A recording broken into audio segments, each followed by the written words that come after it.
अध्याय 661 सभी जिंदगियों को कायम रखना, सभी सितारों को तोड़ना, मेरे जैसे किसी के बिना दुनिया, भाग 3। अनंत काल का हृदय वास्तव में प्रकाश के अत्यंत शुद्ध सार से भरा हुआ था, और इसमें प्रकाश के मूल वंशज अलेक्स की रक्त वाहिकाओं का उपयोग किया गया था। लॉन्ग हाओचेन प्रकाश के वंशज होने के साथ साथ उनकी रक्त वाहिकाएं प्रकाश के पिछले वंशज की रक्त वाहिकाओं के साथ विलीन हो गईं, हालांकि शुरुआत में अस्वीकृति का समय कम था। रक्त वाहिका शक्ति प्रतियोगिता में लॉन्ग हाओचेन कहीं अधिक शक्तिशाली था। आखिरकार अलेक्स का कई हजार साल पहले ही निधन हो चुका था। शायद उसकी आध्यात्मिक ऊर्जा कमजोर नहीं होगी और यह अभी भी इतनी अविश्वसनीय रूप से शक्तिशाली थी, लेकिन उसकी रक्त वाहिकाएं बहुत पहले ही सड़ चुकी थीं। वह केवल रक्त वाहिकाओं के सर्वोत्तम हिस्सों को ही निकाल सकता था। यही कारण है कि अस्वीकृति और सदमे के इस छोटे से समय के बाद लॉन्ग हाओचेन की अपनी रक्त वाहिकाओं ने पूर्ण नियंत्रण ले लिया और इन रक्त वाहिकाओं की शक्ति के साथ एकीकृत होने वाली एकमात्र थी। महान शुद्धता। इन परिस्थितियों में अलेक्स की महान क्षमता सामने आई। रक्त वाहिकाओं का एकीकरण पूरा होने के बाद लॉन्ग हाओचेन की छाती में बड़ी मात्रा में नसें हिलने लगी, जबकि नया दिल विकसित होने के बीच में था। लॉन्ग हाओचेन के पूरे शरीर में शून्यता की भावना दौड़ गई, जिससे वह लगभग कोमा से गहरी नींद में चले गए। लॉन्ग हाओचेन को अपने शरीर में होने वाले बदलावों के बारे में बहुत जल्दी पता चल गया। उसके सीने में एक शून्यता सी फैल गई, जिससे तीव्र दर्द होने लगा। ये जानते हुए कि यह महत्वपूर्ण क्षण था, उसने अपने दांत भींच लिए। हृदय का पुनर्निर्माण एक ऐसी चीज है जिसके बारे में मैंने पहले कभी नहीं सुना है। यहाँ तक कि सबसे बड़े प्रकाश विशेषता पुनरुत्थान मंत्र को भी संभवतः पुनरुत्थान प्राप्त करने के लिए एक संपूर्ण जीवन की आवश्यकता होगी। लेकिन अलेक्स ने एक ऐसा कारनामा कर दिखाया था जिसका चमत्कार ही आखिरी सबूत बन गया था। यदि वह असहनीय दर्द के कारण चीजों को यहीं समाप्त होने देता, तो उसे बचाने के लिए आने वाले सभी देवताओं का सहयोग भी उसे बचाने में सक्षम नहीं होता। कैयर की खातिर और उसके प्रत्येक साथी के लिए हाओचेन ऐसी चीजें घटित नहीं होने दे सकता था। जमीन पर पालथी मारकर बैठे कुछ ही सेकंड में उनका शरीर पसीने से भीग गया, लेकिन वह निश्चल पड़े रहे और हल्की सी आवाज भी नहीं निकाली। वह महसूस कर सकती थी कि कैयर पास में है, इसलिए वह कैयर को अपने भयानक दर्द के बारे में जागरूक नहीं होने दे सकती थी। उसकी खातिर उसने बहुत कुछ चुकाया था और बहुत कुछ सहना पड़ा था। लॉन्ग हाओचेन वास्तव में उसे और अधिक चिंता करने देने के लिए अनिच्छुक थी। हृदय के पुनर्निर्माण की प्रक्रिया वास्तव में जटिल थी, और इस पूरी प्रक्रिया के दौरान लॉन्ग हाओचेन की आध्यात्मिक ऊर्जा शुरू से अंत तक बढ़ती रही। हालांकि उनके शरीर को एक सहना पड़ा अत्यधिक दर्द में, लॉन्ग हाओचेन को उन बड़े बदलावों का एहसास हुआ जो पहले की तुलना में पुनर्निर्माण के दौरान स्पष्ट रूप से दिखाई दिए थे। वह न तो डॉक्टर था और न ही पुजारी, और स्वाभाविक रूप से उसे मानव हृदय की कोई समझ नहीं थी। लेकिन एक बड़ा अज्ञानी भी अगर अपने शरीर के अंदर की हर चीज का निरीक्षण करे तो उसे स्पष्ट रूप से कुछ बदलाव महसूस होगा। सबसे बड़ा और सीधा बदलाव रंग में हुआ। एक सामान्य मानव का हृदय लाल होना चाहिए, और जब आध्यात्मिक ऊर्जा संचालित होती है, तब भी आध्यात्मिक ऊर्जा को हृदय के परिवेश की रक्षा करनी चाहिए। ये किसी भी व्यवसाय की शक्तियों में सबसे पहले प्रकट होने वाली आध्यात्मिक गुहा के माध्यम से किया जाता है, जो हृदय में है। लेकिन इस पुनर्निर्माण प्रक्रिया में लॉन्ग हाओचेन का दिल उससे बिल्कुल अलग था। उसने स्पष्ट रूप से महसूस किया कि उसका मांस बढ़ रहा है, और जो नया मांस बाहर आ रहा था वह सुनहरे रंग का था, बिना किसी लाल रंग के। उसके हृदय के बढ़ने की प्रक्रिया में आध्यात्मिक ऊर्जा मुक्त रूप से मुक्त हो गई और उसके पूरे शरीर के साथ एक हो गई। इसे सोने के दिल के रूप में वर्णित किया जा सकता है। और अभी इस विवरण को शाब्दिक रूप से लिया गया था। उसका दिल वास्तव में सुनहरे रंग से बनाया गया था। हालांकि लॉन्ग हाओचेन को नहीं पता था कि इस दिल में क्या बदलाव आएगा, उसके पास और कोई विकल्प नहीं था। मरने से पहले अलेक्स ने सब कुछ समझाया था, और वह जानता था कि अलेक्स वही कर रहा था जो उसके लिए सबसे अच्छा था। उसे डर था कि यह मानसिक बोझ उसकी भविष्य की प्रगति को प्रभावित करेगा। यहाँ तक कि एक घृणित व्यक्ति के भी दयनीय भाग होते थे। लॉन्ग हाओचेन मानवता की ओर से अलेक्स को माफ करने के लिए न तो सक्षम था और न ही वह योग्य था। उसका पाप बहुत गंभीर था। हालांकि जब उसने और कैयर ने एक साथ अलेक्स की कहानी सुनी, तो उसे अलेक्स की मुठभेड़ों के प्रति सहानुभूति महसूस हुई। कम से कम वह उस बड़ी मदद के लिए बहुत आभारी था जो अलेक्स ने उसे दूसरा जीवन देकर दी थी। इसलिए जब लॉन्ग हाओचेन को होश आया, तो उसने अवचेतन रूप से अलेक्स को धन्यवाद के अपने शब्द दिए। उसके दिल के पुनर्निर्माण का दर्द और अधिक तीव्र हो गया। लॉन्ग हाओचेन की इच्छा शक्ति की एक बड़ी परीक्षा हुई। वह और कैयर पहले अलग अलग रास्तों पर चले थे, लेकिन शारीरिक दर्द के प्रति उनकी सहनशीलता और भी अधिक थी।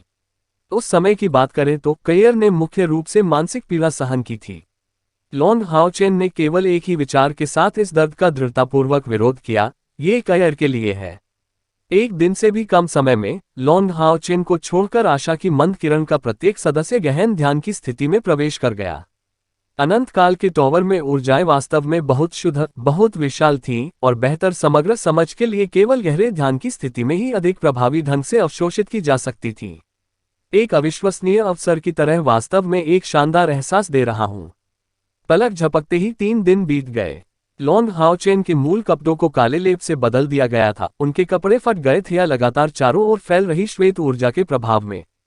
प्रत्येक टूटा हुआ टुकड़ा शुद्ध ऊर्जा के शुद्धिकरण के कारण हुआ, जिसने लॉन्ग हाओचेन को असुविधाजनक स्थिति में डाल दिया। काली परत मूल रूप से उसके शरीर से निकला पसीना था, जो उसके शरीर से अशुद्धियों को बाहर निकाल रहा था। इस प्रक्रिया में दानव देवता सम्राट द्वारा उसके शरीर पर छोड़े गए अंधेरे के क्षरण को निष्कासित कर दिया गया था, और इससे भी महत्वपूर्ण बात यह है कि भले ही उसे अत्यधिक दर्द हुआ था, उसकी छाती पर वह सुनहरा टुकड़ा और अधिक समृद्ध और अधिक शक्तिशाली हो गया था।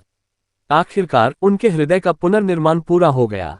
3 दिनों की पीड़ा के बाद लॉन्ग हाओचेन को वास्तव में चक्कर आ गया, लेकिन उसने अपने दांत भींचना जारी रखा, क्योंकि उसे इसे पूरे समय जारी रखना था, अन्यथा किसी को पता नहीं चलता कि उसके कोमा के दौरान क्या होगा।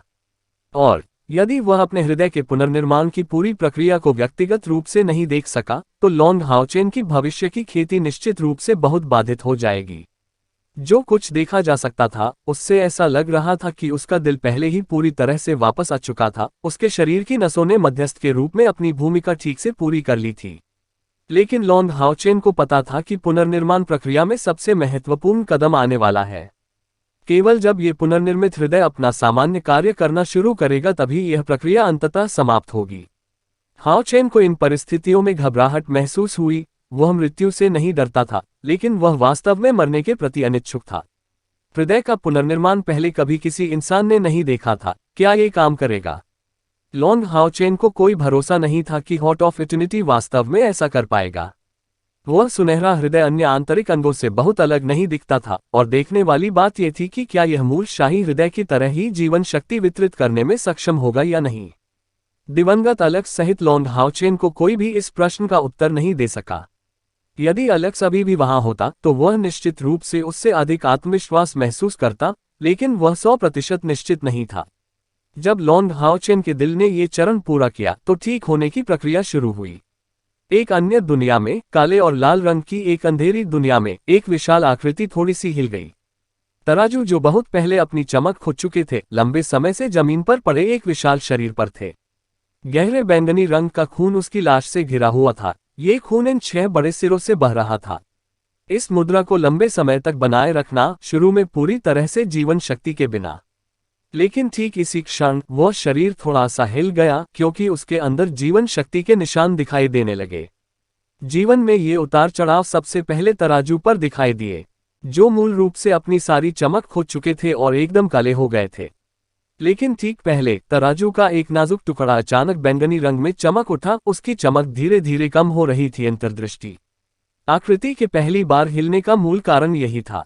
ठीक है, वह हाओयू थी, जिसने लॉन्ग हाओचेन की मृत्यु के बाद अपनी सारी जीवन शक्ति खो दी थी। लेकिन जिस तरह लॉन्ग हाओचेन ये शियाओलेई की सहायता की बदौलत अपनी आत्मा को सुरक्षित रखने में कामयाब रहे, हाओयू को भी पुनर्जीवित होने की एक धुंधली उम्मीद थी। दरअसल भले ही लॉन्ग हाओचेन की आत्मा तितर बितर हो गई हो, हाओयू की वास्तविक मृत्यु पहले एक विशेष प्रक्रिया से होकर गुजरेगी। इसके प्रत्येक सिर ने तब प्राप्त कर लिया था 6 सिर वाली अवस्था में अपने शरीर को 36 दिनों तक बिना क्षय हुए और पुनर्जीवित होने की आशा के साथ सुरक्षित रखने की क्षमता थी। यह उनके वंश की श्रेष्ठता थी। इसके अलावा, हालांकि लॉन्ग हाओचेन का शरीर एक महत्वपूर्ण अंग के नुकसान के कारण मर गया, उसकी आत्मा अभी तक बिखरी नहीं थी, इसलिए हाओयू ने फिर से सांस लेने की धुंधली उम्मीदें बरकरार रखीं। एक शल्क सुलग उठा और जंगल में लगी छोटी सी आग की भांति तीव्र हो गया। धीरे धीरे एक के बाद एक परतें चमकती गईं। रहस्यमय ढंग से जमीन पर वह गहरा बैंगनी खून तराजू की चमक से सुशोभित हो रहा था। ऊर्जा में उतार चढ़ाव सामने आया और गहरे बैंगनी तरल पदार्थ से प्रकाश के कई बैंगनी धब्बे दिखाई दिए, जो हवा में तैरते हुए हाओयू के शरीर पर गिरे। लॉन्ग हाओचेन का शरीर अचानक शांत हो गया, अंतिम नसें रक्त से बहने वाली थीं। निर्णायक क्षण आ गया था। पॉप, रक्त और आध्यात्मिक ऊर्जा इत्मीनान से प्रवाहित हुई और लॉन्ग हाओचेन का शरीर हिंसक रूप से विकृत हो गया। उसका ध्यान पूरी तरह से उसके दिल पर केंद्रित था और घबराहट के कारण उसका शरीर हल्की ऐंठन के अलावा कुछ नहीं कर सका। जब आखिरी नस संचालित हुई तो वह सुनहरा हृदय तीव्रता से सिकुड़ गया।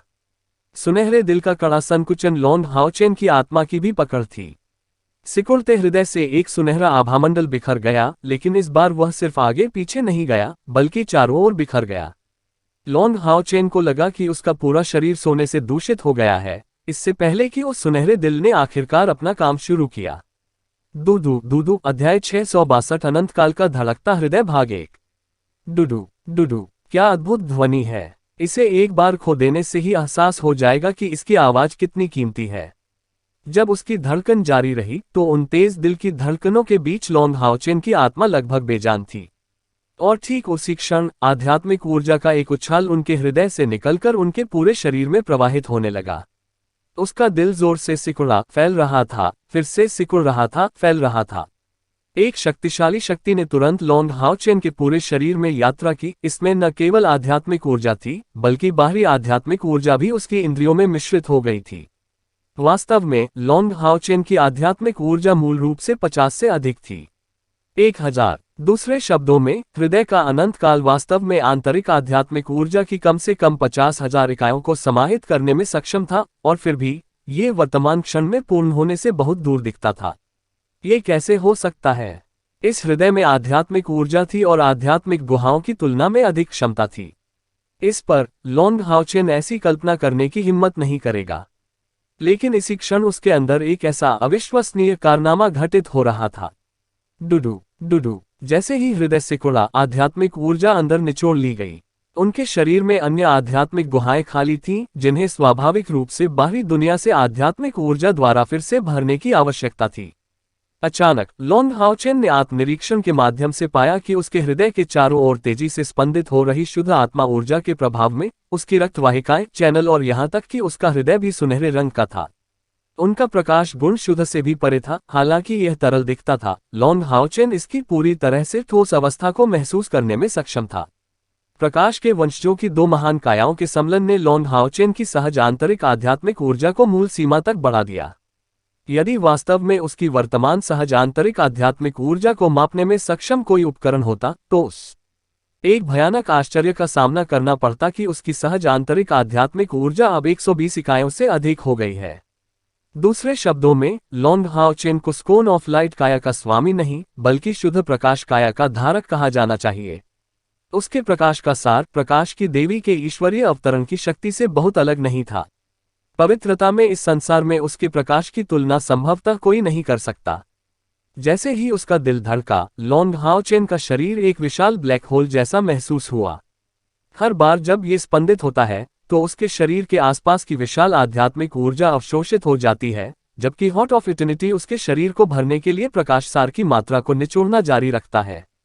उस समय यह आश्चर्य की बात थी कि प्रकाश सार को अवशोषित करने की उनकी उन्मत्त गति ने उनके साथियों की खेती को कैसे प्रभावित नहीं किया। हॉट ऑफ इटर्निटी में अलेक्स के पास मौजूद सभी प्रकाश सार शामिल थे जो उसके दिल के पुनर्निर्माण से पहले ही वहां जमा किए गए थे। लेकिन जब लॉन्ग हाओचेन ने अंततः पुनरुत्थान प्रक्रिया पूरी की तो इस उच्चतम श्रेणी की रोशनी ने अपनी सबसे बड़ी विशेषताएं प्रदर्शित करना शुरू कर दिया। कुछ ही क्षण में लॉन्ग हाओचेन को आश्चर्य हुआ क्योंकि उसके शरीर में होने वाले परिवर्तन उसकी सीमाओं को पार कर गए। केवल पिछले अवशोषण के दौरान यह पाया गया कि आश्चर्यजनक रूप से उनके शरीर में आंतरिक आध्यात्मिक ऊर्जा वास्तव में सभी 1,00,000 इकाइयों को तोड़ने में कामयाब रही। ठीक है, वह 9वें चरण का प्रतीकात्मक स्तर था। दूसरे शब्दों में, यह अब 9वें की शक्ति होनी चाहिए एकदम। हालांकि वास्तव में उसे टूटने का जरा भी एहसास नहीं हुआ। ये सीमा अभी भी 8वें चरण के आसपास होनी चाहिए। आध्यात्मिक ऊर्जा की इन 1,00,000 इकाइयों ने अकेले उसके अनंत काल के हृदय को भर दिया, लेकिन उसके शरीर में अन्य आध्यात्मिक गुहाएं अभी भी खाली थीं। इसका मतलब क्या है? भले ही मेरी आध्यात्मिक ऊर्जा 1,00,000 इकाइयों को पार कर गई हो, फिर भी मैं 9वें चरण तक क्यों नहीं बढ़ पाया? लॉन्ग हाओचेन को अपनी आध्यात्मिक ऊर्जा के उत्थान के बारे में खुशी मनाने का मौका मिलने से पहले ही इस असामान्य घटना से आश्चर्य हुआ था। यह सामान्य ज्ञान से परे था। यहाँ तक कि शैतान भी 1 लाख आध्यात्मिक ऊर्जा इकाइयों तक पहुंचने के बाद 9वें चरण तक पहुंच जाएंगे। वह स्पष्ट रूप से पहले ही इस राशि को पार कर चुका था, फिर भी 9वें चरण की सीमा पर शेष था। लॉन्ग हाओचेन की बुद्धिमत्ता के स्तर के साथ उन्हें बहुत जल्दी समझ में आ गया कि 8वें चरण से 9वें चरण तक पहुंचने के लिए 9वीं आत्मा गुहा का उत्पादन करने की आवश्यकता होगी। 9 गुहाओं के अंतिम विराम के बाद ही 9वें चरण तक पहुंचा जा सका।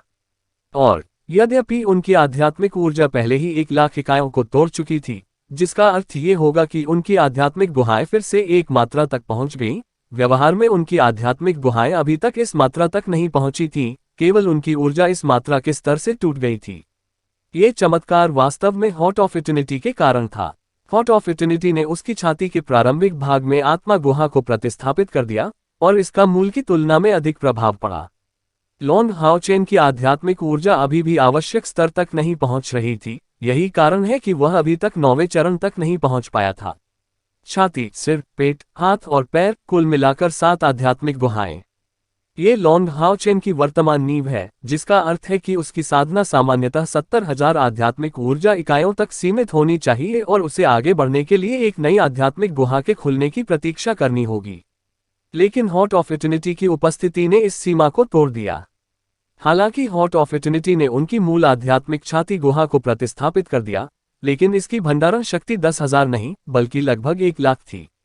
दूसरे शब्दों में, आध्यात्मिक ऊर्जा के प्रति लॉन्ग हाओचेन की सहनशीलता 70,000 से बढ़कर 160,000 इकाई हो गई। इसलिए भले ही उनकी आध्यात्मिक ऊर्जा आगे बढ़ी, लेकिन उनकी साधना अवस्था अभी तक नहीं बढ़ी थी। लेकिन कोई अच्छी तरह कल्पना कर सकता है कि लगभग 1,60,000 आध्यात्मिक ऊर्जा इकाइयों की खेती के साथ 8वें चरण के बिजलीघर की अवधारणा कितनी भयानक थी। और जब अनंत काल का हृदय स्पंदित हुआ तो उसकी आध्यात्मिक ऊर्जा का उत्पादन पूरे 1,60,000 इकाइयों तक पहुंच गया, जिसका अर्थ है कि उसकी साधना का चरण 8वें चरण पर था, लेकिन उसकी ताकत का स्तर पूरी तरह से 9वें चरण तक पहुंच गया। इसलिए यह 9वें चरण में दिखाई देने वाली कुछ असाधारण क्षमताओं की कमी है। उनकी आध्यात्मिक ऊर्जा का स्थानांतरण और शक्ति का विस्फोट आध्यात्मिक ऊर्जा की समान मात्रा वाले 9वें चरण के पावरहाउस से भी आगे निकल गया। एलेक्स हॉट ऑफ इटर्निटी का ये पुनर्निर्माण जो उसने उसे दिया था, वास्तव में दुर्जय था। ऐसे मामले में जहां लॉन्ग हाओचेन की आध्यात्मिक गुहाएं भर गईं, उसकी ताकत अपनी पिछली मात्रा से कम दोगुनी हो जाएगी, और ऐसा तब होगा जब उसकी साधना का स्तर उस समय बढ़ता नहीं रहेगा। और इस हॉट ऑफ इटर्निटी के साथ लॉन्ग हाओचेन की आध्यात्मिक ऊर्जा का अवशोषण सामान्य 8वें चरण के पावरहाउस की तुलना में तेज और तेज हो गया। हालांकि वह केवल अपनी आध्यात्मिक गुहाओं को खोलना जारी रखेगा, लेकिन 9वें चरण को तोड़ने के लिए उसे निश्चित रूप से लंबे समय की आवश्यकता नहीं होगी। जैसे जैसे उसका दिल ठीक हुआ, पूरे टॉवर ऑफ इटर्निटी में शुद्ध ऊर्जा की मात्रा स्पष्ट रूप से बढ़ गई थी। और अभी अन्य लोग अपनी खेती में लगभग रुकावट के करीब पहुंच रहे थे। इन विशाल शुद्ध ऊर्जाओं को अवशोषित करने के लिए स्वतंत्र होने के कारण दूसरों को अपनी आध्यात्मिक गुहाओं की सीमा का पता लगाने में अधिक समय नहीं लगा। इन शुद्ध ऊर्जाओं की बदौलत आध्यात्मिक ऊर्जा में वृद्धि को कम किया जा सकता था, लेकिन आध्यात्मिक गुहाओं की स्थापना के लिए कोई शॉर्टकट नहीं था। ये केवल अपनी आध्यात्मिक ऊर्जा और समझ पर भरोसा करके ही प्राप्त किया जा सकता था। इस प्रकार उसकी पिछली विशाल साधना गति इस बिंदु पर धीमी होने लगी। लेकिन कोई कुछ भी कहे, इस टॉवर ऑफ इटर्निटी में उसकी साधना बाहरी दुनिया की तुलना में बहुत तेज थी, और उन्होंने अभी तक इस ऊर्जा का केवल एक छोटा सा हिस्सा ही अवशोषित किया था। रोआ। जैसे ही लॉन्ग हाओचेन का दिल सुधरा, एक और शक्तिशाली धड़कन शुरू हो गई। Boom boom boom boom. तीव्र और शक्तिशाली स्पंदनों के बीच प्रत्येक पैमाने पर एक बैंगनी चमक चमकी। जमीन पर मौजूद बैंगनी तरल पदार्थ पहले ही पूरी तरह से गायब हो चुका था और इन कई सिरों पर 6 जोड़ी आंखों के बीच में बैंगनी रंग की लहरें थीं। इस प्रचंड दहाड़ में एक गहरी ठंडक भर गई, जिससे उसका क्रोध बाहर आ गया। ठीक है, हाओयू जाग गई थी, और इस प्रक्रिया के बीच में उसके शरीर में तीव्र उतार चढ़ाव होने लगा। एक विशाल खूनी सेना तीव्र गति से काम कर रही थी, जबकि उसके सभी 6 सिरों पर उन्मत्त निगाहें थीं, जो विनाश की इच्छा से भरी हुई थीं। इस प्रकार लॉन्ग हाओचेन के विरुद्ध दानव देवता सम्राट की योजना पूरी तरह विफल रही। 4 साल बाद टोम्बल पर्वत दर्रा, जादूगर का मंदिर। बेवकूफ लड़की, इंतजार करना बंद करो। 4 साल से अधिक समय के बाद बिना किसी खबर के, मुझे डर है कि वे महंगी पोशाक, लाल रंग का लबादा पहने एक जादूगर ने अपने सामने पूरी वर्दी पहने लड़की को मनाने की कोशिश की। इस लड़की के बाल गुलाबी थे, ऐसा लग रहा था कि इसकी उम्र 20 के आसपास होगी। खूबसूरत, उसकी नज़र किसी भी आम इंसान से ज्यादा गहरी थी और आध्यात्मिक ऊर्जा के शक्तिशाली उतार चढ़ाव निर्विवाद रूप से उससे फैलते हैं। अभी अभी उसकी आंखें दृढ़ संकल्प और दृढ़ विश्वास से भरी थीं। दादाजी लिन, मुझे नीचा दिखाने की कोशिश मत करो। मैं जादूगर की मृत्यु का समाचार सुनिश्चित किए बिना उसका मंदिर नहीं छोड़ूंगा। या क्या आप मुझे यहाँ कुछ और नहीं चाहते? बूढ़े जादूगर की आंखों में आंसू छलक आए। जिन्न, तुम सचमुच एक अच्छी लड़की हो। उस लिन शिन कमीने के लिए यह सबसे बड़ा सौभाग्य है कि उसे तुम जैसी अच्छी लड़की मिली। लेकिन फिर भी उसने इस महान सौभाग्य का आनंद नहीं उठाया। 4 साल पहले पवित्र युद्ध समाप्त हो गया था, राक्षस पीछे हट गए हैं, इसलिए यदि वे अभी भी जीवित हैं तो कोई कारण नहीं है कि वे इतने लंबे समय के बाद वापस नहीं लौटेंगे। राक्षसों का पीछे हटना भी इतना अकल्पनीय था। जिन्ना, मैं भी उनकी मौतों के बारे में विश्वास करने को तैयार नहीं हूं, लेकिन मैं तुम्हें अपना जीवन बर्बाद करते हुए नहीं देख सकता। आप अभी भी जवान हैं। अपने समय को सीमित करते रहने से आपकी खुशी प्रभावित होगी। आपके दादाजी लिन निश्चित रूप से आपके साथ जादूगर मंदिर जाने के इच्छुक हैं। आप उस कमीने की तुलना में पोती के लिए अधिक उपयुक्त हैं। लेकिन आपके दादाजी लिन स्वार्थी नहीं हो सकते। मैं अपने आप को आपकी भविष्य की खुशियों को प्रभावित नहीं करने दे सकता। ठीक है, ये बूढ़ा जादूगर लिन चेन जादूगर मंदिर के सहायक नेता लिन शिन का दादा था। और ये लड़की ली शिन थी, जिसका उपनाम हेल रोज था। किसी को भी ली शिन के सज्जन होने के बारे में तुरंत निर्णय नहीं लेना चाहिए। टोम्बल माउंटेन दर्रे में सभी सैनिकों के बीच उसकी अच्छी प्रतिष्ठा थी। उसे प्यार और सम्मान मिलता था, क्योंकि युद्ध में कई बार घायल होने के बावजूद उसने कभी भी युद्ध का मैदान नहीं छोड़ा। लिन शिन के चले जाने के बाद वह पूरे समय यहीं रुकी रही और अपने दानव शिकार दस्ते के साथ लड़ती रही। अध्याय 663 अनंत काल का धड़कता हृदय भाग 2। जैसे ही पवित्र युद्ध समाप्त होने की कगार पर था, उसके दानव हंट दस्ते के कप्तान ल्यूक्शी दुश्मन द्वारा घात लगाकर किए गए हमले में मारे गए थे और परिणामस्वरूप उनका दानव हंट दस्ता भंग हो गया था। पवित्र युद्ध समाप्त करने के बाद अन्य सदस्य अपने अपने रास्ते चले गए, अपने मंदिरों में लौट आए। केवल ली शिन ही यहाँ रह गया, लिन शिन की वापसी का इंतजार कर रहा था। इन 4 वर्षों में वो लिन शिन के संतान संबंधी कर्तव्य को पूरा करने के लिए लिन चेन के साथ जादूगर मंदिर में साधना करती रही। लिन चेन ने उससे कई बार आग्रह किया, लेकिन उसने फिर भी वही किया जो उसे करना था और कभी भी जाने के लिए सहमत नहीं हुई। लिन चेन वास्तव में इस लड़की से बहुत प्यार करता था, जो मूल रूप से उसकी पोती होनी चाहिए थी, लेकिन उसे लगा कि उसे इतना स्वार्थी नहीं होना चाहिए। लिन शिन 4 साल से अधिक समय से लापता था। आखिरी बार वह स्पिरिट टेम्पल के मैरियर बीस्ट माउंटेन पास में दिखाई दिया था। राक्षस क्षेत्र के अंदर लड़ने में इतना समय बिताने के बाद जीवित रहने की संभावना बहुत कम थी। लिन चेन को स्वीकार करना पड़ा कि वह ली शिन के भविष्य को इस तरह बर्बाद नहीं करना चाहता था। दादाजी लिन, चलो उसके लिए। मैं नहीं छोड़ूंगा। मुझे उसका और हाओचेन का इंतजार करना होगा। वे जरूर लौटेंगे। ली शिन की आंखों से धीमे आंसू बह निकले। भले ही उसने सख्त व्यवहार किया, लेकिन उसके अंदर एक कमजोर पक्ष था। वह स्पष्ट रूप से जानता था कि लिन शिन और अन्य लोगों के अभी भी जीवित रहने की संभावना बहुत कम थी, लेकिन भले ही छोटी संभावनाएं थीं, कम से कम कुछ तो थीं। जब तक वह उनकी लाशें नहीं देखती, ली शिन उनकी मौत स्वीकार नहीं करेगी। ओह, तुम कितनी मूर्ख लड़की हो। खैर, अभी यहीं रुकें। कुछ दिन बीतने के बाद हम मंदिरों की महान बैठक के लिए निकलेंगे, जो पवित्र शहर में 10 साल में एक बार होगी। इसके खत्म होने के बाद आपको कम से कम अपने घर रुकना होगा। आप अपने पिता द्वारा पहले ही भेजे गए अनगिनत पत्रों के बारे में जानते हैं। ली शिन ने चुपचाप सिर हिलाया। ठीक है, भले ही उसे यहाँ लिन शिन और लॉन्ग हाओचेन के लिए इंतजार करने का संकल्प था, उसे कम से कम कुछ बार घर जाना पड़ा। लिन चेन ने उसे देखकर मुस्कुराते हुए कहा, जिन्ना, आप पहले ही 8वां चरण पार कर चुके हैं और आपके पास लड़ने का पूरा अनुभव है। आपके दादाजी ने आपके लिए जो दोहरी तलवारें बनाई थीं, वे जल्द ही आ जाएंगी। मंदिरों की महान सभा समाप्त होने के बाद क्या आप अपने नाइट टेम्पल से गोल्ड कास्ट कवच के लिए लड़ने में आत्मविश्वास महसूस करेंगे?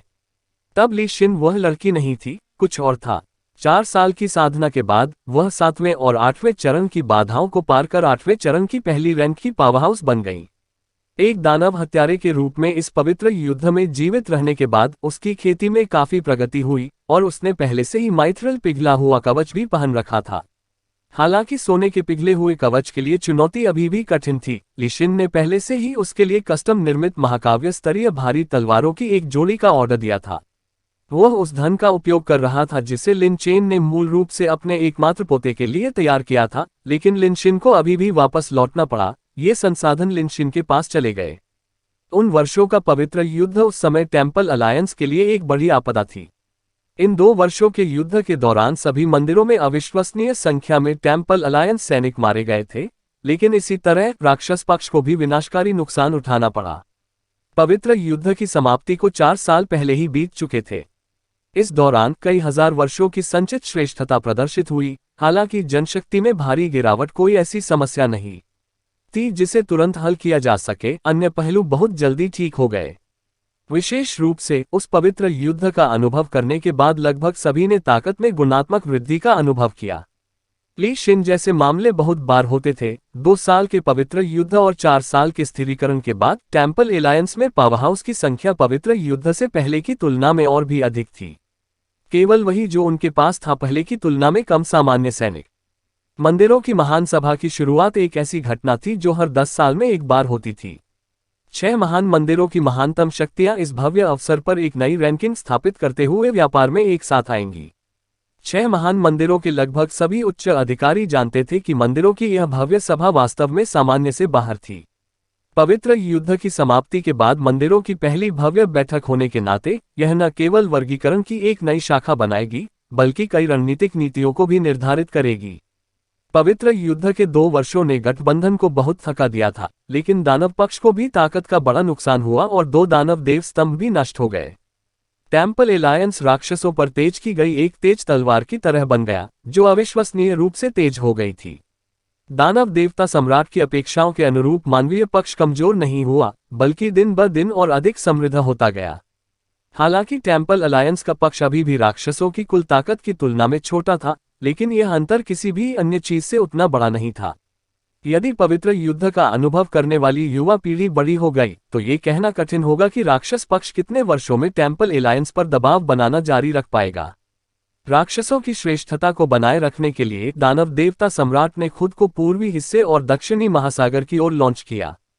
हालांकि समुद्र में कुछ जादुई जानवर रहते थे, फिर भी यह भोजन से और भी अधिक भरा हुआ था। राक्षसों के पक्ष की शक्ति बढ़ाने में अत्यधिक पौष्टिक भोजन अत्यंत महत्वपूर्ण था। उनके पास कभी भी शक्तियों की कमी नहीं थी, लेकिन उन्हें हमेशा दयनीय मात्रा में भोजन प्राप्त करने के लिए मनुष्यों को लूटना पड़ता था। इसलिए उनकी दृष्टि को समुद्र की ओर स्थानांतरित करना एक अतुलनीय समाधान था, क्योंकि उनके पास वहां से प्राप्त करने के लिए बहुत कुछ था। यह मामला अब चंद्रमा दानव देवता अगारिस की जिम्मेदारी में था, जिससे साबित होता है कि दानव देवता सम्राट का उनमें कितना महत्व था। महान मंदिर सभा शुरू होने वाली थी, और यह सिर्फ एक साधारण लड़ाई नहीं थी, बल्कि 6 महान मंदिरों के लिए सबसे बड़ा अवसर था। सभी प्रकार के पहलुओं में एक महान प्रतियोगिता, अंततः महान मंदिरों की अंतिम रैंकिंग स्थापित करने के लिए। हालांकि इतनी बड़ी प्रतियोगिता संभवतः 100% निष्पक्ष नहीं हो सकती। टेम्पल अलायंस कई वर्षों से विकास कर रहा था। सबसे बड़ा न्याय सुनिश्चित करने के लिए सबसे पहले ही काम किया जा चुका था। ली शिन स्वाभाविक रूप से उस समय नाइट टेम्पल की ओर से हथियार उठाएंगे। लिन चेन से यह पूछते हुए कि सोने के पिघले कवच को चुनौती देना कैसा लगता है, ली शिन अपने चेहरे पर मुस्कान के साथ अपना सिर हिलाए बिना नहीं रह सकी। दादाजी लिन, मैं अभी भी इससे बहुत दूर हूँ। प्रतिभाएं बड़ी संख्या में गठबंधन में आती हैं, और बहुत सारी युवा शक्तियां हमारे नाइट टेम्पल में फैल गई हैं। कुछ पिघले हुए सोने के कवच उपलब्ध होने के कारण मैं उन पर लड़ना नहीं चाहता। जब मेरी ताकत काफी हो जाएगी तो इस पर चर्चा करूंगा। लिन चेन ने गर्व से उत्तर दिया, आपकी ताकत अपर्याप्त कैसे हो सकती है? मेरे वल्कन ब्लेड्स आपके लिए पूरे होने के बाद 9वें चरण के जूनियर पावरहाउस को चुनौती देना भी संभव नहीं हो सकता। मुझे लगता है कि हमें सीधे आपके लिए सोना पिघला हुआ कवच लेने के लिए मंदिरों की महान सभा का लाभ उठाना चाहिए। ली शिन चुप रहे। उसके चेहरे का भाव देखकर लिन चेन को स्वाभाविक रूप से पता चल गया कि वह क्या सोच रही है। मूर्ख लड़की, मुझे मत बताओ कि तुम अभी भी इसे स्वीकार करने को तैयार नहीं हो। तुम खून से मेरी पोती नहीं हो, लेकिन मेरी नज़र में तुम उस छोटी लिन शिन से भी ज्यादा मजबूत हो। उसके पूरी तरह से गायब होने का तो जिक्र ही नहीं, भले ही वह जीवित लौट आए, मेरे पास इस छोटे से कमीने के लिए कोई संसाधन नहीं बचे हैं। यदि आप अभी भी इस दादाजी को पहचानते हैं तो मुझे अस्वीकार करना बंद करें, अन्यथा मैं परेशान हो जाऊंगा। माँ, मुझे मत बताओ कि आप चाहते हैं कि जब मैं जाऊं तो मैं अपना सामान अपने ताबूत के साथ लाऊं।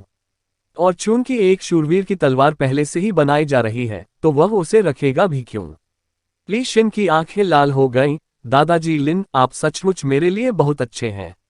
लिन चेन ने जवाब में मुस्कुराते हुए कहा, मुझे मत बताओ कि तुम भी मेरे साथ अपने दादा जैसा व्यवहार नहीं करते हो। इतना अधिक न सोचें। इस अवधि के दौरान मंदिरों की भव्य सभा में एक अच्छा प्रदर्शन करने के लिए अपना सर्वश्रेष्ठ प्रयास करें। यह अन्य सत्रों से अलग है। 4 साल पहले पवित्र युद्ध के कारण मुझे डर है कि इसमें कई और परिवर्तन होंगे।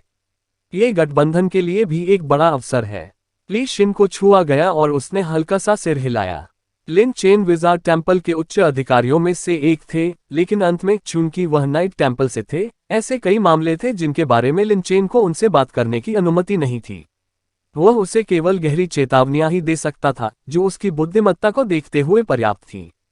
पवित्र शहर। वहां एक साधारण सा लकड़ी का केबिन था, जिसके अंदर सभी कुर्सियां और मेजें साधारण लकड़ी से बनी थीं। केवल ये लकड़ी बहुत खास थी, जिस पर सुंदर पैटर्न थे और फूलों का हल्का स्वाद बिखरा हुआ था। ये स्वर्गीय धूप लकड़ी एक बहुत ही कीमती सामग्री थी। इसकी सुगंध ने मानव शरीर को बहुत लाभ पहुंचाया, स्फूर्तिदायक प्रभाव डालते हुए व्यक्ति का जीवन बढ़ाया। एक साधारण डिजाइन वाली लकड़ी की मेज के सामने एक लड़की शांति से बैठ गई। इस लड़की ने सफेद स्कर्ट पहनी हुई थी और उसका लुक शुद्ध और दोषरहित था। उसकी आंखों में सिर्फ उदासी के निशान नजर आ रहे थे। उसके सामने लकड़ी की मेज पर लाल टुकड़ों का ढेर दिख रहा था। उन टुकड़ों के घुमावों से साफ पता चल रहा था कि उनका आकार कभी किसी गोले के करीब रहा होगा। 4 साल हो गए, गंजे। क्या कमीना है? आप मुझे कुछ समाचार क्यों नहीं देते? स्कारलेट ड्रैगन मोती टूट गया है, इसलिए आपका ड्रैगन कवच स्कारलेट पहले से ही टुकड़ों में है, लेकिन मुझे पता है मैं अभी भी तुम्हारा इंतजार कर रहा हूँ। मुझे लगता है आप अभी भी जीवित होंगे। तुम अभी भी जीवित हो, है ना? जैसे ही उसने ये कहा, उसके हाथ में एक गहरा बैंगनी मोती दिखाई दिया। इस मोती ने एक विशेष शक्ति बिखेर दी। इसी दौरान मंद बिजली इस पर गिरी। हालांकि ये आध्यात्मिक ऊर्जा के उतार चढ़ाव मंद थे, फिर भी ये देखने में एक शानदार घटना थी। 4 साल हो गए और आप निश्चित रूप से अभी भी जीवित हैं, लेकिन आप कहाँ हैं? आप इतने समय बाद भी वापस क्यों नहीं आए? मुझे नहीं पता कि मैं कैसे। इस बिंदु पर आंसू बह निकले और मेज पर गिर गए। इन पिछले कुछ महीनों में पवित्र शहर विशेष रूप से जीवंत था, क्योंकि हर 10 साल में होने वाली ग्रैंड अलायंस बैठक जल्द ही शुरू होने वाली थी। यदि दानव वध प्रतियोगिता युवा पीढ़ी के लिए सबसे बड़ा अवसर था, तो मंदिरों का भव्य आयोजन पूरे गठबंधन के लिए सबसे बड़ा अवसर था। इस सभा की खातिर 6 महान मंदिरों ने अपने अधिकांश पावर हाउस को वहां इकट्ठा किया था, ताकि मंदिरों की भव्य सभा के लिए जनशक्ति तैयार हो सके। कई आमतौर पर एकांतप्रिय बुजुर्ग एक के बाद एक पवित्र शहर में आए थे, और हालांकि कार्यक्रम में अभी भी कुछ दिन बाकी थे, टेम्पल एलायंस की हर दिन बैठकें चल रही थीं। 6 महान मंदिरों के उच्च अधिकारियों ने लगातार एक दूसरे से परामर्श किया। हालांकि चर्चा की सामग्री एक शीर्ष रहस्य थी, जो केवल उच्च अधिकारियों को ही पता थी। किसी भी तेज तर्रार व्यक्ति को यह एहसास होगा कि यह मुलाकात पिछली सभी मुलाकातों से अलग थी। माहौल भी काफी तनावपूर्ण था, जैसे कोई बड़ी घटना होने वाली हो। अध्याय 664 अनंत काल का धड़कता हृदय भाग 3।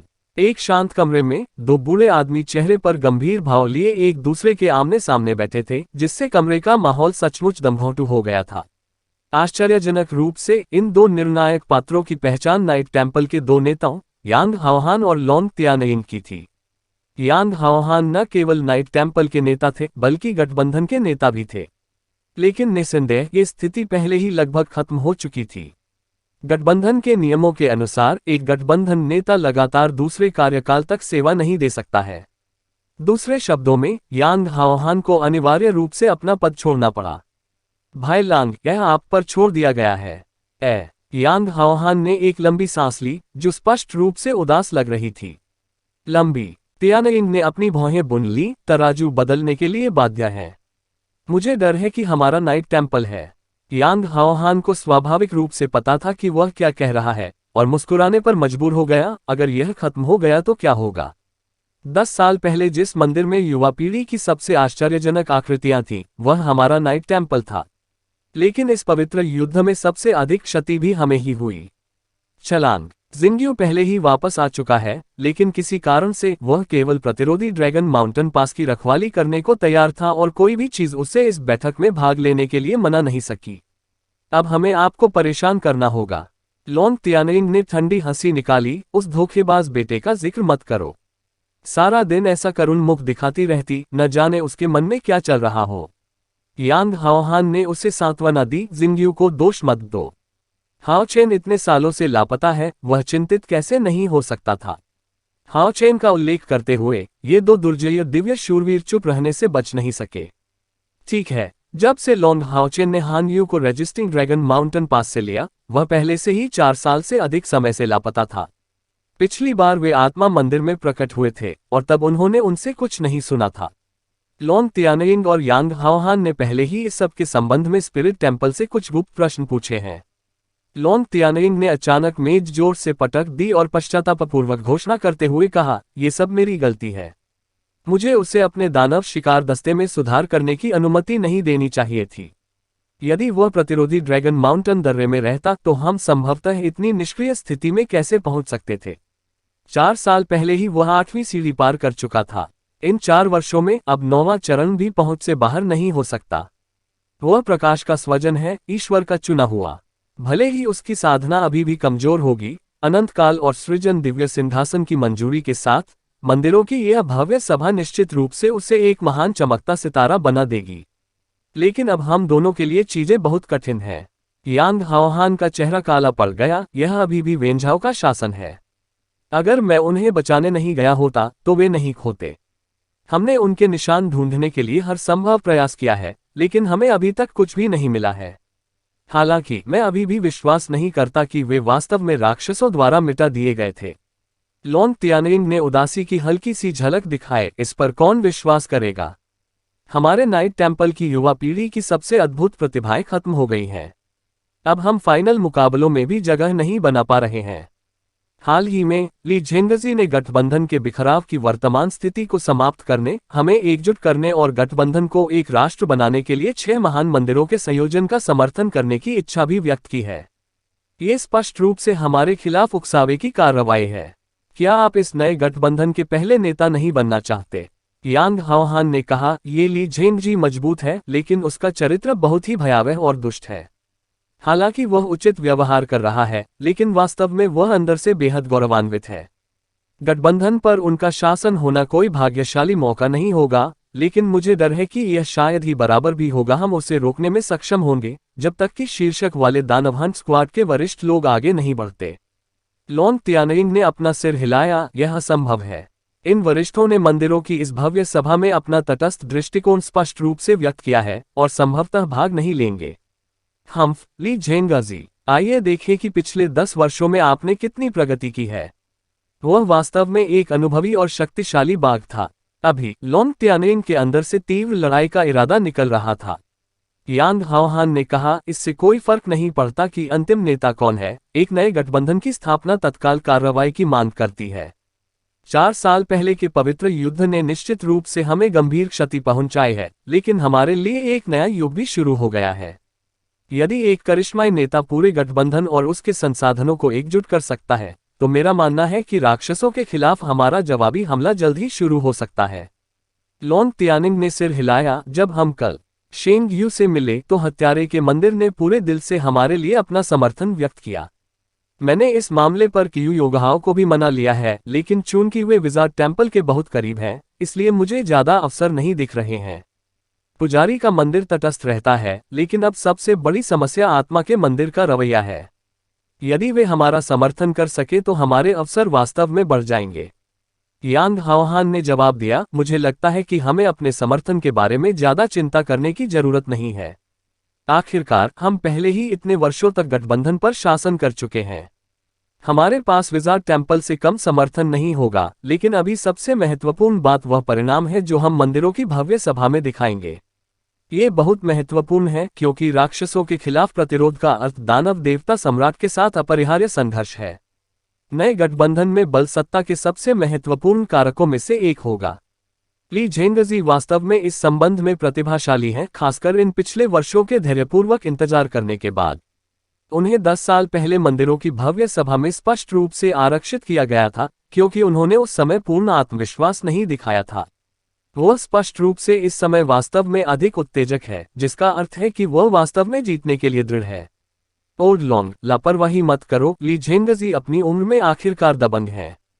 मुझे डर है कि उसकी आंतरिक आध्यात्मिक ऊर्जा पहले ही 2 लाख इकाइयों या शायद इससे भी अधिक तक टूट चुकी है। लॉन्ग तियानिंग ने कहा, मामला चाहे जो भी हो, हमें इसे गहनता से देना होगा। मुझे हराना इतना आसान नहीं होगा। यांग हाओहान ने कहा, मंदिरों की भव्य सभा शुरू होने में 3 दिन और हैं। आइए, हमें अभी अपने नाइट टेम्पल के बुजुर्गों को इकट्ठा करना चाहिए। हाँ, लॉन्ग तियानिंग ने सिर हिलाया और दोनों पावरहाउस एक ही समय में खड़े होकर बाहर निकल गए। इसी समय बाहर से जोरदार आवाज आई, नेताओं, यहाँ कोई है? आपसे पूछ रहा हूँ। हाँ, यांग हाओहान ने अपनी भौहें बुन ली, ये कौन है? उसने यह नहीं कहा, उसने बस इतना कहा कि उसके पास उन्हें देने के लिए कुछ है।